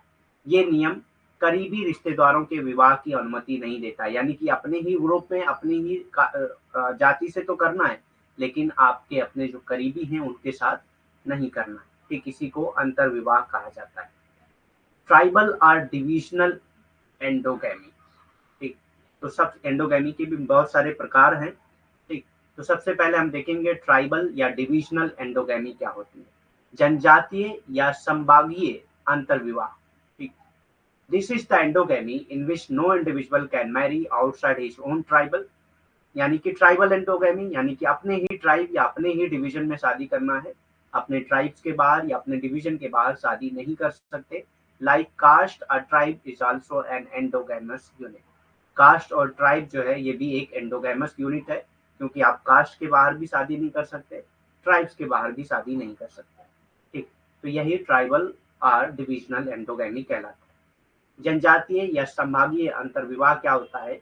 ये सगोत्र विवाह है जिसमें कोई भी व्यक्ति अपने गोत्र या संभाग के बाहर विवाह नहीं कर सकता है। ठीक, अपने गोत्र या संभाग के बाहर विवाह नहीं कर सकता है। जाति की तरह जनजाति भी एक अंतर्विवाह इकाई है। तो जाति के बाहर शादी नहीं करना है, अपने ग्रुप के बाहर शादी नहीं करना है। ठीक, जाति और जनजाति दोनों जो है अंतर्विवाही इकाई है, यानी कि जाति में भी अपनी ही जाति से शादी करना होता है, विवाह करना होता है, और जनजाति में भी अपनी ही जाति, अपनी ही जनजाति से विवाह करना होता है। ठीक, नेक्स्ट आता है कास्ट एंडोगैमी। कास्ट एंडोगैमी मतलब समझ ही गए होंगे आप। कास्ट एंडोगैमी यानी कि विद इन कास्ट आपको मैरिज करना होता है। जाति अंतर विवाह यानी कि जाति के अंदर ही विवाह करना होता है। This form of caste endogamy it prohibits the member of a caste to marry outside their own caste, यानी कि ये परमिशन नहीं देता है किसी भी मेंबर को, अपने कास्ट के किसी भी मेंबर को, कि वो दूसरी कास्ट के साथ शादी करे या अपनी कास्ट के बाहर शादी करे। ठीक, जाति सजाति विवाह का वो रूप है जो एक जाति के सदस्यों को अपनी जाति के बाहर शादी करने से रोकता है, यानी कि अपनी जाति के बाहर शादी नहीं कर सकते बल्कि जाति के अंदर ही शादी करना है, अपनी ही जाति के लोगों से शादी करना है। ये जाति अंतर विवाह ये बहुत प्रचलित है, आम हमारी भी सोसाइटी में पाया जाता है ये। ठीक, सब कास्ट एंडोगैमी। सब कास्ट एंडोगैमी क्या है? कास्ट के भी अलग अलग टाइप्स होते हैं, उसमें भी एंडोगैमी होता है। ठीक, उपजाति अंतर्विवाह। This type of endogamy in which choice for marriage is restricted to sub caste, यानी कि अपनी ही सब कास्ट के अंदर शादी करना। जैसे ब्राह्मण है तो ब्राह्मण में बहुत सारी जाति आ जाती हैं, बहुत सारी सब कास्ट आ जाती हैं। ठीक, अलग अलग आती हैं, जैसे ठाकुर बाबन ये सब जो है मुझे नहीं लगता ये ब्राह्मण में आते हैं या क्षत्रिय में आते हैं, ये नहीं पता मुझको, लेकिन इस तरह से अलग अलग सब कास्ट होती है।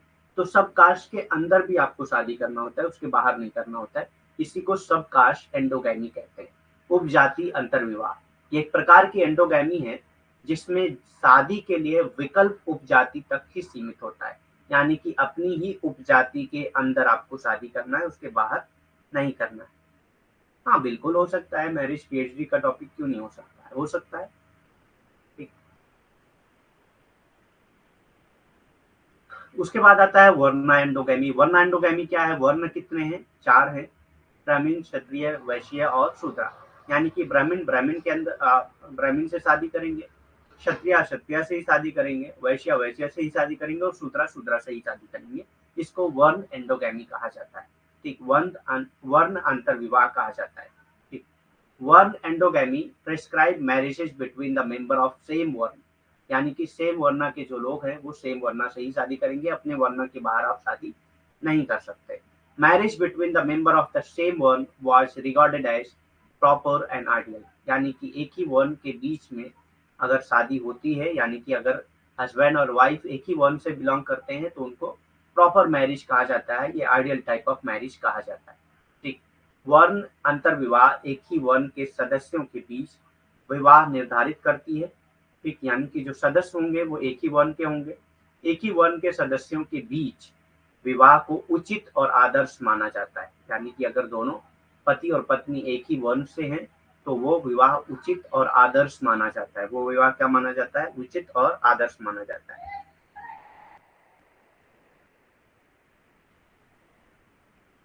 हर टॉपिक इंपॉर्टेंट है क्योंकि हर टॉपिक से क्वेश्चन पूछे जा चुके हैं। एंडोगैमी से क्वेश्चन पूछे गए हैं, सब कास्ट एंडोगैमी से पूछे गए हैं, कास्ट एंडोगैमी से पूछे गए हैं, ट्राइबल एंडोगैमी से। बस आपको एंडोगैमी का मतलब समझ में आना चाहिए। एंडोगैमी का मतलब आपने समझ गया, आप समझ गए कि विद इन ग्रुप मैरिज करना है। ठीक, अंतर्विवाह का मतलब समझ गए आपकी वही ग्रुप में मैरिज करना है। अब चाहे उसके आगे वर्ण लगे, कास्ट लगे, सब कास्ट लगे, उससे मतलब नहीं है। वर्ण लग गया मतलब कि अपने वर्ण के अंदर ही शादी करना है, कास्ट लग गया यानी कि अपने कास्ट के अंदर ही शादी करना है, सब कास्ट लग गया यानी कि अपने सब कास्ट के अंदर ही शादी करना है, और ट्राइब्स लग गया तो अपने ट्राइब्स के अंदर ही शादी करना है। तो बहुत आसान है, अगर एक बार भी आप ध्यान से देख लेंगे पीडीएफ तो समझ में आ जाएगा, बहुत ज्यादा लेंदी नहीं है। ठीक, एक ही वर्ड है, उसी को बार बार हर ग्रुप के साथ रिपीट किया जाता है। लेकिन ऐसे तो थोड़ा सा हो सकता है आपको लग रहा हो, लेकिन जब आप जो है सब कास्ट मतलब जैसे ब्राह्मण में अलग अलग ग्रुप होते हैं ना, बहुत सारे जाति के लोग जो है ब्राह्मण होते हैं। ठीक। जैसे मैं मुझे पता नहीं है कि मैं क्या बताऊं, क्षत्रिय में जैसे बावन होते हैं, ठाकुर होते हैं, ये सारे लोग मुझे लग रहा है क्षत्रिय में आते हैं। ठीक। तो ऐसे ये सब कास्ट कहलाती है। ठीक। हाँ, सोरोरल और इस तरह से भी, इससे भी क्वेश्चन आते हैं। ठीक। सबसे क्वेश्चन आते हैं और बहुत आसान है ये, एक बार आप पीडीएफ देखेंगे पूरा समझ में आ जाएगा। क्लास आप देख ही रहे हैं, पीडीएफ देखेंगे पूरा समझ में आएगा। नहीं भी आता है तो आप कल पूछ सकते हैं मुझसे दोबारा।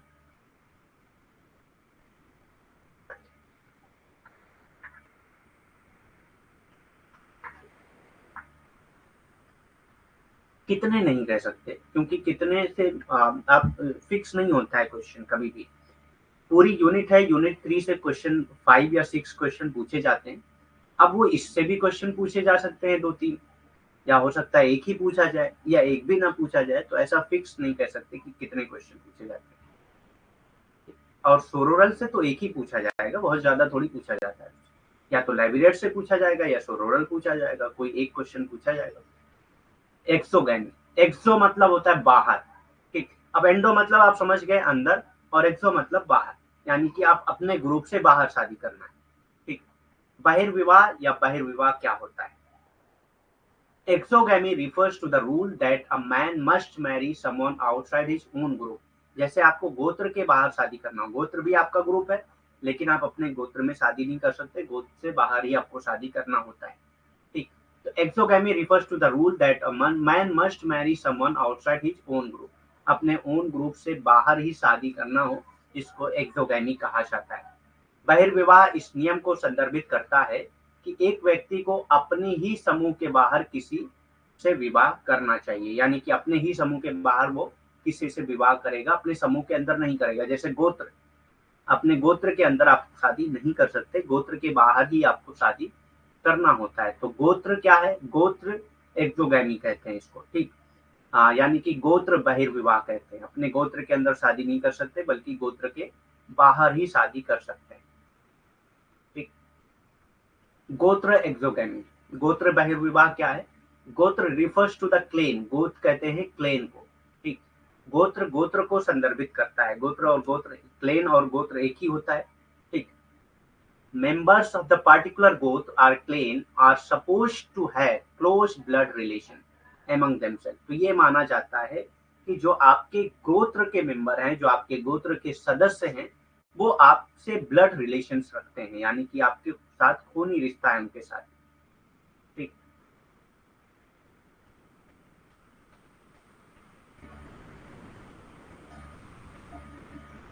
हाँ, 2-3 क्वेश्चन होते हैं पीवाईक्यू में, अगर आप देखेंगे तो 2-3 क्वेश्चन तो होते ही हैं इन सबसे मैरिज से। ठीक।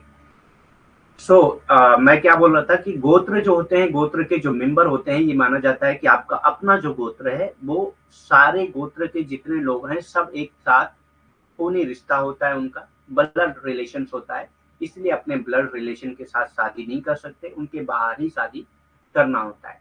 गोत्र बहिर्विवाह क्या है? गोत्र गोत्र को संदर्भित करता है, एक विशेष गोत्र या कबीले के सदस्य आपस में घनिष्ठ रक्त संबंध रखते हैं, यानी कि ये माना जाता है कि जो गोत्र के लोग हैं वो आपस में घनिष्ठ रक्त संबंध रखते हैं, यानी कि खूनी रिश्ता होता है, तो अपने खूनी रिश्ते के साथ विवाह नहीं कर सकते। ठीक। उसके बाहर ही शादी करना होता है। Hence the Hindu practice of one marrying outside one's own गोत्र is गोत्रा एक्सोगैमी। तो ये प्रैक्टिस ज्यादातर हिंदू में होता है कि ये अपने गोत्र के बाहर ही शादी करते हैं, इसीलिए इसको गोत्र एक्सोगैमी कहा जाता है। ठीक। इसलिए किसी के अपने गोत्र से बाहर शादी करने की हिंदू प्रथा गोत्र बहिर्विवाह कहलाती है, यानी कि हिंदुओं में ये प्रथा है कि अपने गोत्र से बाहर ही विवाह करते हैं, इसीलिए इसको गोत्र बहिर्विवाह कहा जाता है। इसीलिए इसको क्या कहा जाता है? गोत्र बहिर्विवाह कहा जाता है। नेक्स्ट आता है परिवारा एक्सोगैमी। परिवारा एक्सोगैमी यानी कि परिवार के बाहर, अपने परिवार के साथ शादी नहीं कर सकते, अपने सिबलिंग्स के साथ, जो भाई बहन। ठीक। तो परिवारा एक्सोगैमी यानी कि परिवार मीन्स सिबलिंग, सिबलिंग यानी कि जो भाई बहन है। People originating from a common saint, यानी कि अब ये जो सिबलिंग माना जा रहा है वो एक कॉमन सेंट, हर परिवार का एक संत होता है, ठीक। अब उस संत से जितने लोग बिलोंग करते हैं वो सब आपके परिवार के हिस्से होते हैं, परिवार के पार्ट्स होते हैं, तो उसमें भी आप शादी नहीं कर सकते, उसके बाहर ही शादी करना होता है। Are said to be belong to a particular parivar, ठीक। तो ये माना जाता है कि जो एक संत के कॉमन डिसेंडेंट हैं वो उसी वो सब आपस में परिवार हैं, तो उनके बीच में शादी नहीं कर सकते, ठीक। मथुरिया, हाँ, ऐसे बहुत सारे गोत्रा होते हैं, ठीक। गोत्र बहुत हैं, ऐसे बहुत सारे गोत्र होते हैं, आपस में गोत्र में शादी नहीं कर सकते, ठीक।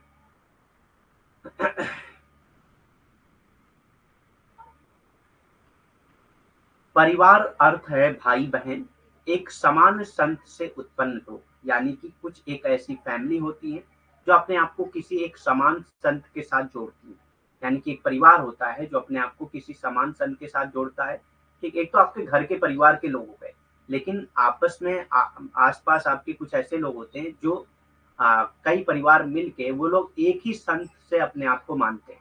तो जब मानते हैं कि एक ही संत के लोग हैं, तो ये पूरे लोग जो है आपस में एक परिवार मानते हैं अपने आप को, ठीक। तो इन परिवार के बीच में भी आप शादी नहीं कर सकते, ठीक। नहीं, दो ही नहीं सुना है, बहुत से हैं इससे। According to parivar exogamy, one has to marry outside one one's parivar, यानी कि अपने परिवार से बाहर ही उसको शादी करना होता है, इसी को परिवार एक्सोगेमी कहा जाता है। मैरिज विद इन परिवार इज फॉरबिडन, अपने परिवार में मैरिज करना ये फॉरबिडन होता है, वर्जित होता है, ठीक। परिवार विजातीय विवाह के अनुसार व्यक्ति को अपने परिवार के बाहर विवाह करना पड़ता है, और परिवार के भीतर विवाह जो है वो वर्जित होता है, परिवार के भीतर विवाह वर्जित होता है। नेक्स्ट आता है सपिंदा एक्सोगैमी। सपिंदा एक्सोगैमी क्या होता है? सपिंदा बहिर्विवाह। सपिंदा मीन्स लीनिएज, यानी कि अपने ही लीनिएज में आपको शादी नहीं कर सकते आप। पीपल बिलोंगिंग टू 5 जनरेशन, यानी कि 5 जनरेशन तक जो लोग बिलोंग करते हैं आपस में, उनके बीच में शादी नहीं कर सकते। हम्म। दूसरे कास्ट में मैरिज करना, कास्ट में नहीं, कास्ट एंडोगैमी होती है, कास्ट एक्सोगैमी नहीं होती है, कास्ट एंडोगैमी होती है, यानी कि कास्ट के अंदर ही शादी करना होता है, कास्ट के बाहर नहीं कर सकते, ठीक। सपिंदा मीन्स लीनिएज, यानी कि जो आपके लीनिएज के लोग हैं उनके बीच में आप शादी नहीं कर सकते, लीनिएज के बाहर ही करना होता है। लीनिएज क्या होता है? 5 जनरेशन, आपकी जनरेशन से 5 जनरेशन से जितने लोग आपके साथ मतलब संबंध रखते हैं उनके बीच में शादी नहीं कर सकते। From the father, father side से 5 जनरेशन जोड़ना होता है, एंड 3 जनरेशन और 7 जनरेशन फ्रॉम द मदर, 3 या 7 जनरेशन मदर की तरफ से जोड़ना होता है। Mother sides are known as sapinda, तो इनको सपिंदा माना जाता है, ठीक। तो कहीं कहीं पे 5 जनरेशन मदर फादर की तरफ से और 3 जनरेशन मदर की तरफ से, और कहीं कहीं पे 5 जनरेशन फादर की तरफ से और 7 जनरेशन मदर की तरफ से, इन सबको सपिंदा माना जाता है, ठीक। सपिंदा का अर्थ है वंश, ठीक। सपिंदा किसको कहते हैं? वंश कहते हैं। और वंश किसको माना जाता है? पिता पक्ष की 5 पीढ़ियां और माता पक्ष की 3 या 7 पीढ़ियों के लोगों को सपिंद कहलाया जाता है, यानी कि वंश माना जाता है। तो वंश के बीच में आप विवाह नहीं कर सकते, वो एक विशेष पिंड से संबंधित रखते हैं। तो ये क्या है? एक विशेष पिंड से संबंधित रखते हैं। They believe to belong to a particular pinda, ये मानते हैं कि ये एक पार्टिकुलर पिंडा से बिलोंग करते हैं, एक पार्टिकुलर एक विशेष पिंडा से बिलोंग करते हैं, वो एक विशेष पिंड से संबंधित मानते हैं। इसलिए सपिंड बहिर्विवाह के अनुसार अपने सपिंड के विवाह वर्जित है, यानी कि अपने सपिंड से अपने पिंड से विवाह वर्जित है, अपने वंश से विवाह नहीं कर सकते आप। Hence, according to Sapinda exogamy, marriage within own Sapinda is forbidden. They are supposed to marry outside one's own Sapinda. उन्हें जो है अपने सपिंडा के बाहर ही शादी करना होता है, इसीलिए इसको सपिंडा एक्सोगैमी कहा जाता है, ठीक। सपिंडा बहिर्विवाह कहा जाता है। नेक्स्ट आता है विलेज एक्सोगैमी। कहीं कहीं किसी किसी सोसाइटी में विलेज एक्सोगैमी भी प्रैक्टिस की जाती है, यानी कि गांव के अंदर शादी नहीं कर सकते। ये माना जाता है कि पूरे गांव के लोग आपस में भाई बहन है, तो गांव के अंदर शादी नहीं कर सकते, गांव के बाहर ही शादी करना होता है, ग्राम बहिर्विवाह जिसको कहा जाता है, ठीक। According to this principle, marriage within one's own village is forbidden. ठीक, इस प्रिंसिपल के अकॉर्डिंग क्या है, अपने ही गांव में शादी करना फॉरबिडन है, वर्जित है। Each and every society prescribe certain rules relating to marriage. हर सोसाइटी जो है कुछ ना कुछ रूल बनाती है मैरिज से रिलेशन में। यानी कि ग्राम बहिर्विवाह का मतलब क्या है कि अपने ही गांव में विवाह करना वर्जित है, आपको अपने गांव के बाहर विवाह करना होता है। और हर समाज में कुछ ना कुछ ऐसे नियम होते हैं, कुछ ना कुछ ऐसे प्रबंध लगाए जाते हैं विवाह से रिलेटेड। ठीक, तो ये जो विवाह की पूरी टॉपिक आज हम लोग पढ़ रहे हैं ना, ये पूरे जितने भी क्वेश्चन आपको विवाह से रिलेटेड पूछे जाएंगे, मैरिज से रिलेटेड जितने भी क्वेश्चन पूछे जाएंगे, सारे क्वेश्चन आज हम लोग कवर कर चुके हैं। ठीक, इसके बाहर मैरिज से क्वेश्चन कभी भी नहीं पूछा जाता है। तो ये याद रखिएगा कि जितने भी टॉपिक हम लोगों ने किए हैं विवाह के, या जितने भी अभी आगे करेंगे, वो सब आपके जितने क्वेश्चन आते हैं एनटीए नेट में, वो सारे क्वेश्चन कवर हो रहे हैं इसमें। ठीक, हाइपरगैमी या अनुलोमा किसको कहते हैं? अनुलोमा विवाह या अनुलोम विवाह किसको कहते हैं? कोलोक्वली, यानी कि जिसको आम बातचीत में जिसको कहते हैं, refers to as marrying up, मतलब हाइपर गैमी यानी कि ऊपर की तरफ शादी करना। हाइपर मतलब ऊपर होता है, ठीक, ऊपर की तरफ, और हाइपो मतलब नीचे होता है। अप और हाइपो मीन्स डाउन। ठीक, हाइपर मैरिज कहते हैं कि जब एक आदमी जो है वो अपने से ऊपर कास्ट से शादी करता हो, यानी कि जो विमेन है वो अपर कास्ट की हो और मेन जो है लोअर कास्ट का हो, तो इसको हाइपरगैमी कहेंगे। और हाइपोगैमी मतलब मेन जो है अपर कास्ट का है लेकिन विमेन जो है वो लोअर कास्ट की है, तो उसको हाइपोगैमी कहा जाता है। ठीक, is a term used in social science for the act practice of a person। कोई भी पर्सन, चाहे वो वुमेन हो या मेन हो, अगर वो अपने से ऊपर की कास्ट से शादी करती है तो उसको हाइपरगैमी कहेंगे। ठीक, a person marrying a spouse of higher caste और सोशल स्टेटस, या तो उसका हायर कास्ट हो या हाई सोशल स्टेटस हो, तो इसको हाइपरगैमी कहा जाता है। ठीक, बोलचाल की भाषा में शादी करना के रूप में जाना जाता है। शादी करना के रूप में जाना जाता है एक ऐसा शब्द है जिसका उपयोग सामाजिक विज्ञान में किसी व्यक्ति द्वारा उच्च जाति या सामाजिक स्थिति के जीवन के साथी के साथ शादी करने का कार्य व्यवहार के लिए किया जाता है। यानी कि अनुलोम क्या है, जब कोई भी व्यक्ति अपने से उच्च जाति या अपने से उच्च सामाजिक स्थिति वाले जीवन साथी के साथ शादी करता है तो उसको अनुलोम कहा जाता है। ठीक, हाइपरगैमी, अनुलोमा, ठीक, तो ये तो हो गया।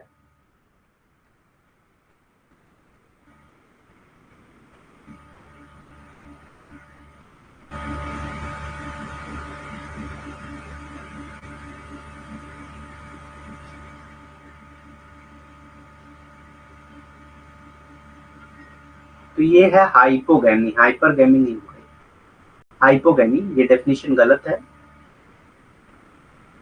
ठीक, तो हाइपोगैमी प्रतिलोमा कहा जाता है, हाइपोगैमी को प्रतिलोमा कहा जाता है। हाइपोगैमी को प्रतिलोमा कहा जाता है। मैरिज से हमेशा क्वेश्चन आते हैं, ये याद रखिएगा कि मैरिज से हमेशा क्वेश्चन आते हैं। यानी कि आज हम लोगों ने जो मैरिज के टॉप, और एक क्वेश्चन नहीं, कभी कभी 2-3 क्वेश्चन भी आते हैं। तो हम लोगों ने जितने भी टॉपिक आज किए हैं, ये समझ लीजिए आपकी 2 क्वेश्चन तो क्लियर है, यहाँ से 4 नंबर आपके आज की फिक्स हो गए। ठीक, अगर आपने इसको बहुत ध्यान से पढ़ा होगा तो। प्रतिलोमा यानी कि हाइपोगैमी, हाइपो मैंने बताया, हाइपो मतलब होता है लोअर, यानी कि अगर कोई आदमी अपने से नीचे जाति के साथ या अपने से लोअर स्टेटस वाले आदमी के साथ शादी करता हो, चाहे वो मैन हो या वुमेन हो, कोई भी हो। ठीक, अगर अपने से नीचे जाति, नीचे के स्टेटस वाले से शादी करता है तो उसको हाइपोगैमी या प्रतिलोमा कहा जाता है। ठीक, तो प्रतिलोमा या हाइपोगैमी क्या है? बोलचाल की भाषा में शादी करना कहा जाता है एक ऐसा शब्द है जिसका इस्तेमाल सामाजिक विज्ञान में अपने से कम जाति या सामाजिक स्थिति के जीवन साथी के साथ शादी करने वाले व्यक्ति के कार्य या व्यवहार के लिए किया जाता है। यानी कि जब अपने से कम यानी कि निम्न जाति या कम सामाजिक स्थिति वाले यानी कि निम्न सामाजिक स्थिति वाले जीवन साथी के साथ शादी करते हैं तो इसको प्रतिलोमा कहा जाता है। अनुलोमा यानी कि ऊपर से और प्रतिलोमा यानी कि नीचे। ठीक, तो यहाँ तक हम लोग मैरिज की पूरी टॉपिक कंप्लीट कर चुके हैं। अब हम लोग स्टार्ट करने जा रहे हैं फैमिली, परिवार। ठीक, परिवार का भी टॉपिक बहुत लेंदी है जैसा मैरिज का है, लेकिन परिवार यानी कि फैमिली से भी क्वेश्चन एक ना एक हमेशा पूछा जाता है, तो यहाँ से भी आपके एक या दो क्वेश्चन तैयार हो जाएंगे। A family is a group of 2 और more person related to birth. 10 minute की और क्लास करेंगे, उसके बाद लीव करेंगे। ठीक, a family is a group of 2 और more person related to by birth, marriage और एडॉप्शन हु लिव टुगेदर। यानी कि फैमिली क्या है? ग्रुप ऑफ दो या दो से ज्यादा लोगों का एक समूह, जो या तो बर्थ से आपस में रिलेशन होता है इनका, या मैरिज से आपस में रिलेशन होता है, या एडॉप्टेशन से आपस में रिलेशन होता है, जो एक साथ रहते हैं। All such related persons are considered as member of one family। जितने भी ये रिलेटेड पर्सन है, इनको वन फैमिली का मेंबर माना जाता है। परिवार क्या है? एक परिवार जन्म, विवाह या गोद लेने से संबंधित दो या दो से अधिक व्यक्तियों का एक समूह है। यानी कि परिवार क्या है? दो या दो से अधिक लोगों का एक समूह है, जिनका संबंध आपस में या तो जन्म से होता है, या विवाह से होता है, या गोद लेने से होता है। ठीक, एक ऐसा समूह है जो एक साथ रहता है। ठीक, एक ऐसा समूह है जो एक साथ रहते हैं। ऐसे सभी संबंधित व्यक्ति को एक परिवार का सदस्य के रूप में माना जाता है, और जितने भी संबंधित व्यक्ति हैं उन सबको एक परिवार के सदस्य के रूप में माना जाता है। ठीक, the family is an intimate domestic group made up of people related to one another. एक ऐसा इंटीमेट डोमेस्टिक ग्रुप है जिनका आपस में बहुत गहरा रिलेशन होता है। ठीक, जो एक दूसरे से रिलेटेड होते हैं, एक दूसरे से संबंधित होते हैं बाय बॉन्ड ऑफ ब्लड, या तो इनका ब्लड रिलेशन होता है या सेक्सुअल मेटिंग होता है। ठीक, जन्म से होंगे तो ब्लड रिलेशन होगा, मैरिज से होंगे तो सेक्सुअल मेटिंग होगा, और लीगल टाइज, एडॉप्टेशन होगा तो लीगल टाइज होगा।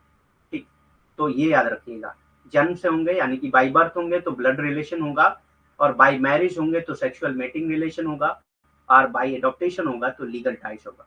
ठीक, परिवार एक अतरंग घरेलू समूह है जो रक्त के बंधन यानी कि जन्म से, ठीक, यौन संभोग यानी कि विवाह से, या कानूनी संबंधों यानी कि गोद लेने से एक दूसरे से संबंधित लोगों से बना होता है। ठीक, तो परिवार इस तरह से ही बनता है। It is the smallest and most basic social unit. ये सबसे छोटा और सबसे बेसिक सोशल यूनिट है।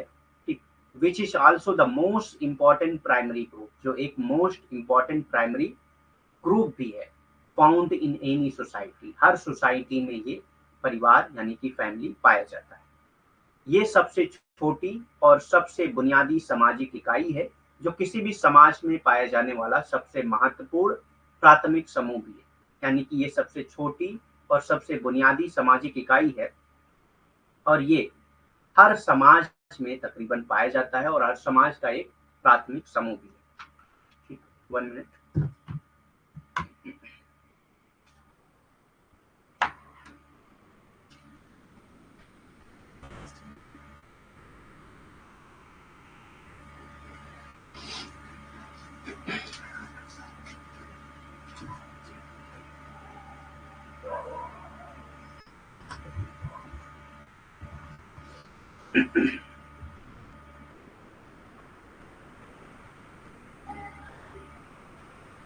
मैकाइवर ने किस तरह से फैमिली को डिफाइन किया है, ये देखते हैं हम लोग। Family is a group defined by sexual relationship. तो मैकाइवर कैसे डिफाइन करते हैं? Family is a group defined by sexual relationship, यानी कि इसको सेक्सुअल रिलेशनशिप के जरिए डिफाइन किया जाता है। sufficiently precise and endeavoring to provide for the procreation and upbringing of children। यानी कि ये सफिशिएंट होता है कि चिल्ड्रेन को प्रोक्रिएट करे और अपब्रिंगिंग करे उसकी। ठीक, यानी कि उसकी देखभाल करे और उसको पैदा करे। मैकाइवर ने किस तरह से परिभाषित किया है परिवार को? परिवार यौन संबंधों द्वारा परिभाषित एक समूह है। तो ये कहते हैं परिवार क्या है? यौन संबंधों द्वारा परिभाषित एक समूह है जो बच्चों की खरीद खरीद नहीं कहेंगे यहाँ पे, ठीक, बच्चों के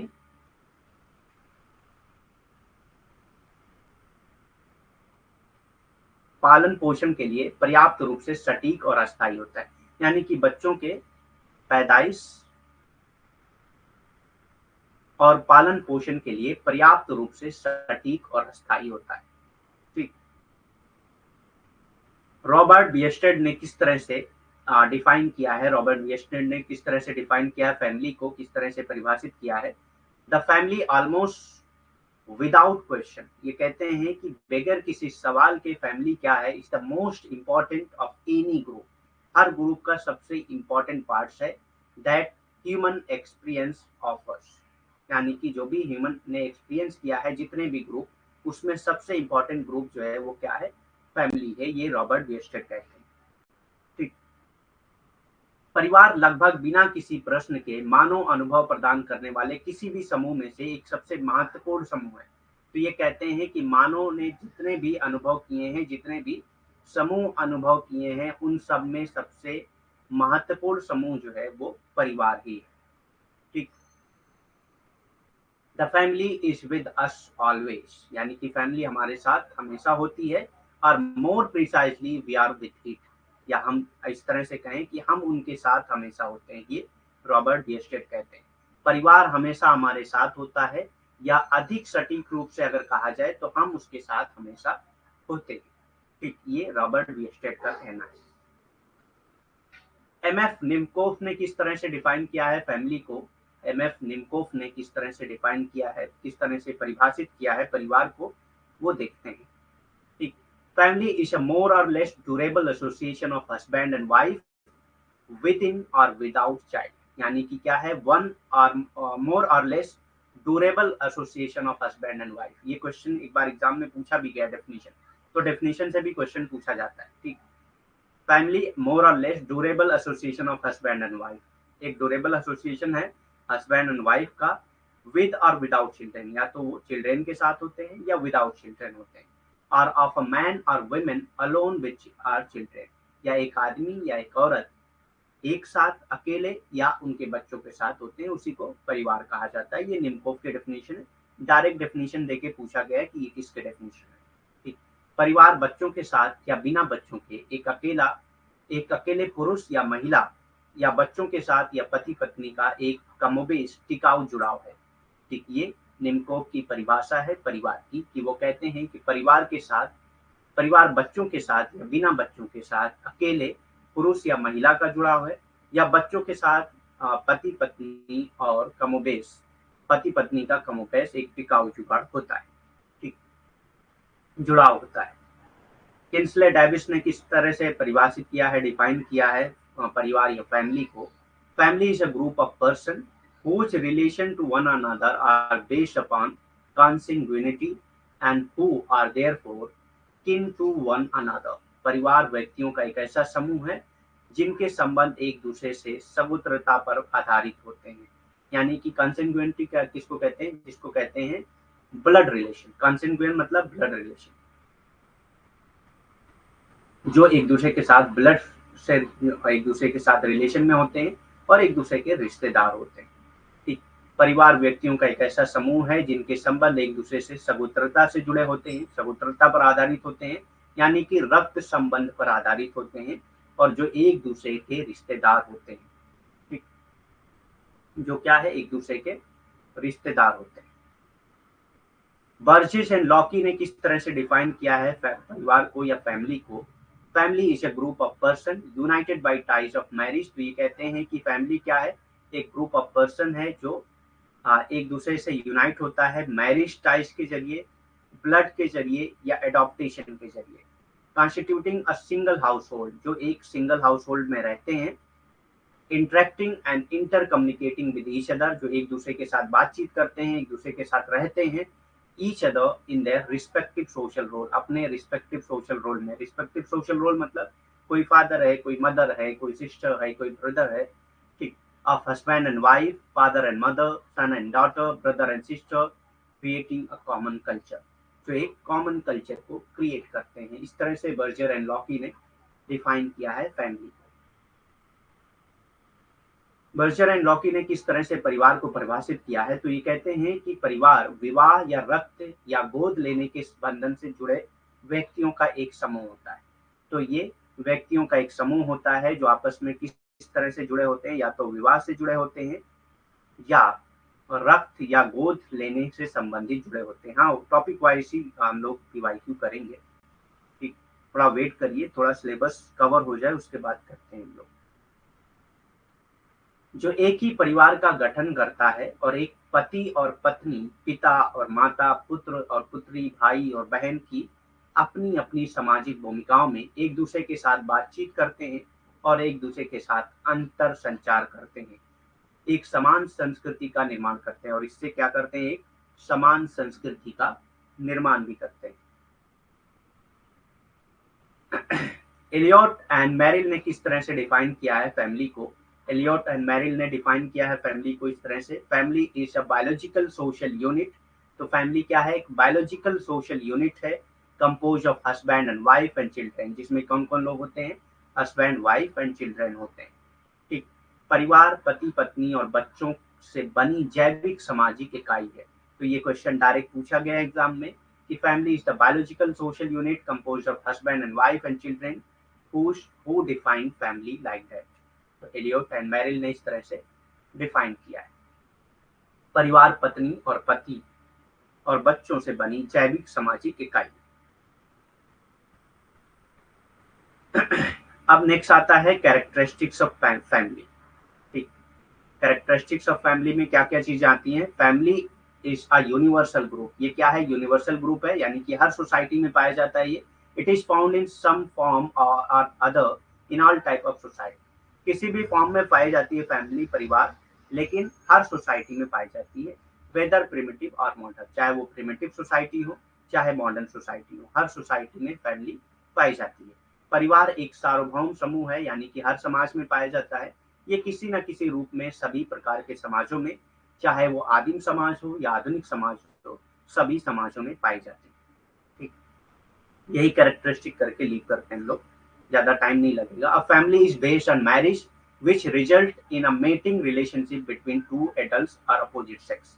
यानी कि फैमिली क्या है? एक मैरिज के बेस पे होती है, जिसकी वजह से मेटिंग रिलेशनशिप होता है दो एडल्ट के ग्रुप में जो अपोजिट सेक्स के होते हैं, ठीक, यानी कि मेल और फीमेल, ठीक।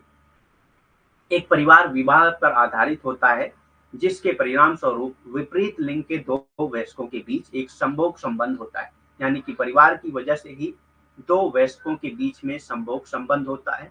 विपरीत लिंग के होते हैं वो, मतलब जो वयस्क होते हैं वो विपरीत लिंग के होते हैं, महिला और पुरुष होते हैं, ठीक। Even family provide an individual with a name. Family ही आपको एक नाम देती है, फैमिली ही आपका एक नाम रखती है, and hence it is a source of nomenclature. तो आप कहते हैं फैमिली क्या है? एक सोर्स ऑफ नोमेनक्लेचर है। प्रत्येक परिवार एक व्यक्ति को एक नाम प्रदान करता है, और इसलिए आप ये कह सकते हैं कि एक नामकरण का एक स्रोत है, ठीक। Family is the group through which descent और ancestry can be traced. Family एक ऐसा ग्रुप है जिससे हम वंश और खानदान अपनी पता लगा सकते हैं। परिवार एक ऐसा समूह है जिसके माध्यम से हम अपना वंश या खानदान का पता लगा सकते हैं, ठीक।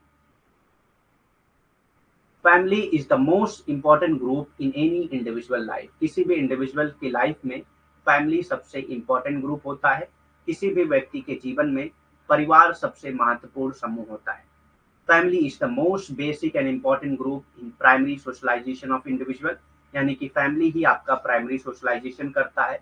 व्यक्ति के प्राथमिक समाजीकरण में सबसे महत्वपूर्ण रोल अदा कौन करता है? परिवार ही करता है।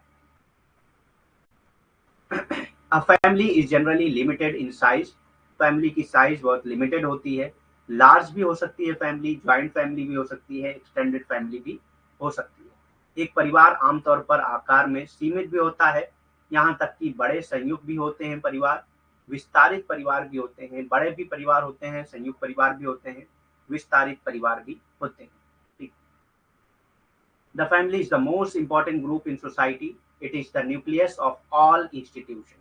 तो ये मान सकते हैं कि फैमिली क्या है, न्यूक्लियस है सभी इंस्टीट्यूशन का। जितने भी इंस्टीट्यूशन सोसाइटी में पाए जाते हैं, जितने भी ऑर्गेनाइजेशन सोसाइटी में पाए जाते हैं, जितने भी ग्रुप सोसाइटी में पाए जाते हैं, सारी सोसाइटी का, सारे ग्रुप्स का, सारे इंस्टीट्यूशन का न्यूक्लियस क्या है, फैमिली है। जैसे सेल, कोशिकाओं का न्यूक्लियस जो है होता है, ये बहुत इंपॉर्टेंट होता है।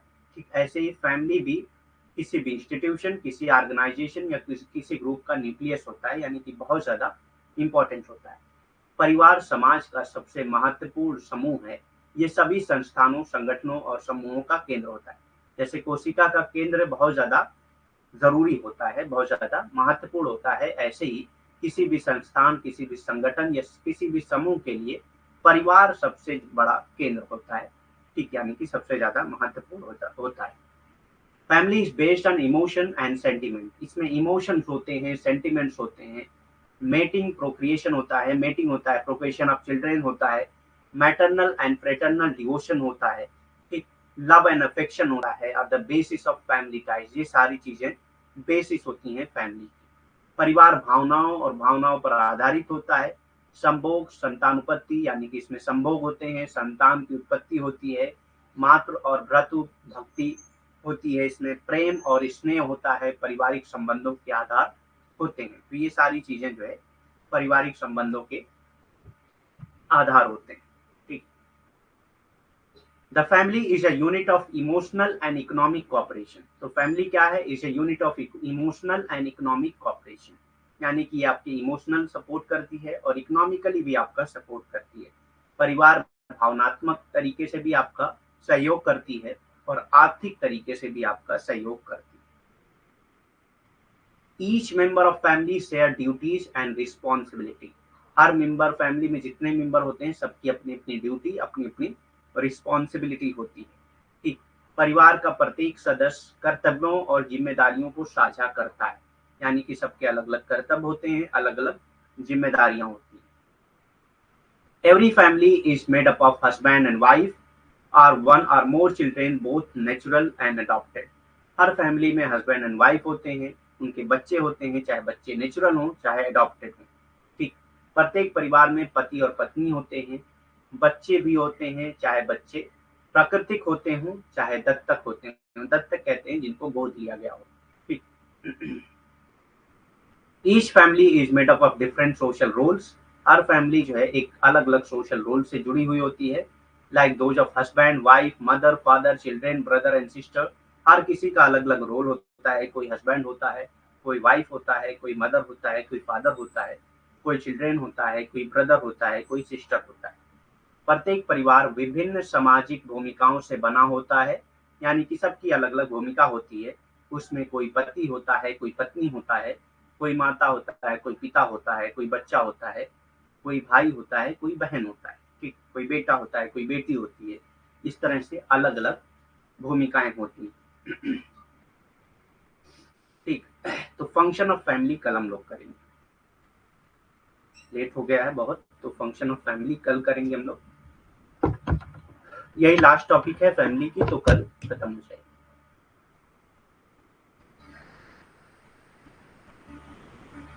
और भी कोई क्वेश्चन है इससे रिलेटेड या पिछली क्लास से रिलेटेड तो पूछ सकते हैं।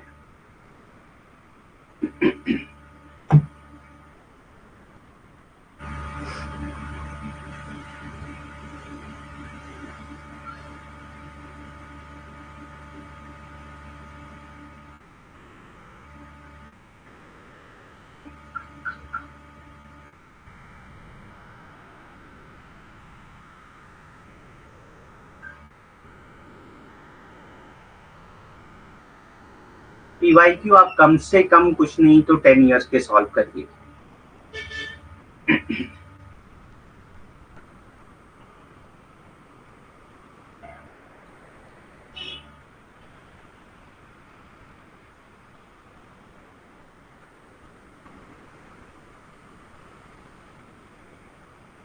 ठीक है, बात करके देखते हैं। अगर 8 PM हो जाता है तो मेरे लिए भी बेहतर है। ठीक, लेकिन क्या होता है कि जो पहले टाइम बता चुके हैं ना, उसी पे बच्चे अपना टाइम टेबल बना के चलते हैं। तो थोड़ा सा प्रॉब्लम होती है, लेकिन अगर किसी को प्रॉब्लम नहीं है तो फिर हम कर सकते हैं इसको। ठीक ठीक है, फिर लीव करते हैं। Thank you very much. Good night.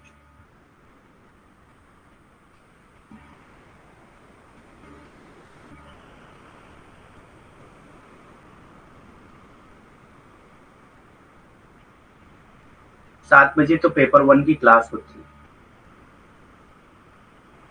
है। पता है मुझको, 7 बजे होती है, फिर 9 बजे भी कभी कभी होती है।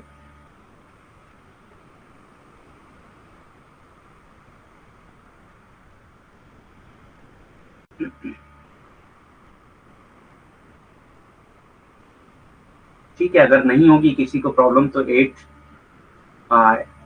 8 से 9 हम लोग कर सकते हैं 1 आवर की। ठीक, इन्फॉर्म कर दिया जाएगा अगर टाइम टेबल चेंज होगा तो। हाँ, ये भी मसला है कि लगातार कैसे फिर, क्योंकि 7 से 8 फर्स्ट पेपर, फिर 8 से 9 दूसरा पेपर, फिर 9 से 10 लगातार 3 घंटे क्लास करना थोड़ा मुश्किल हो जाता है। देखते हैं बात करके। ठीक है, फिर लीव करते हैं। Good night.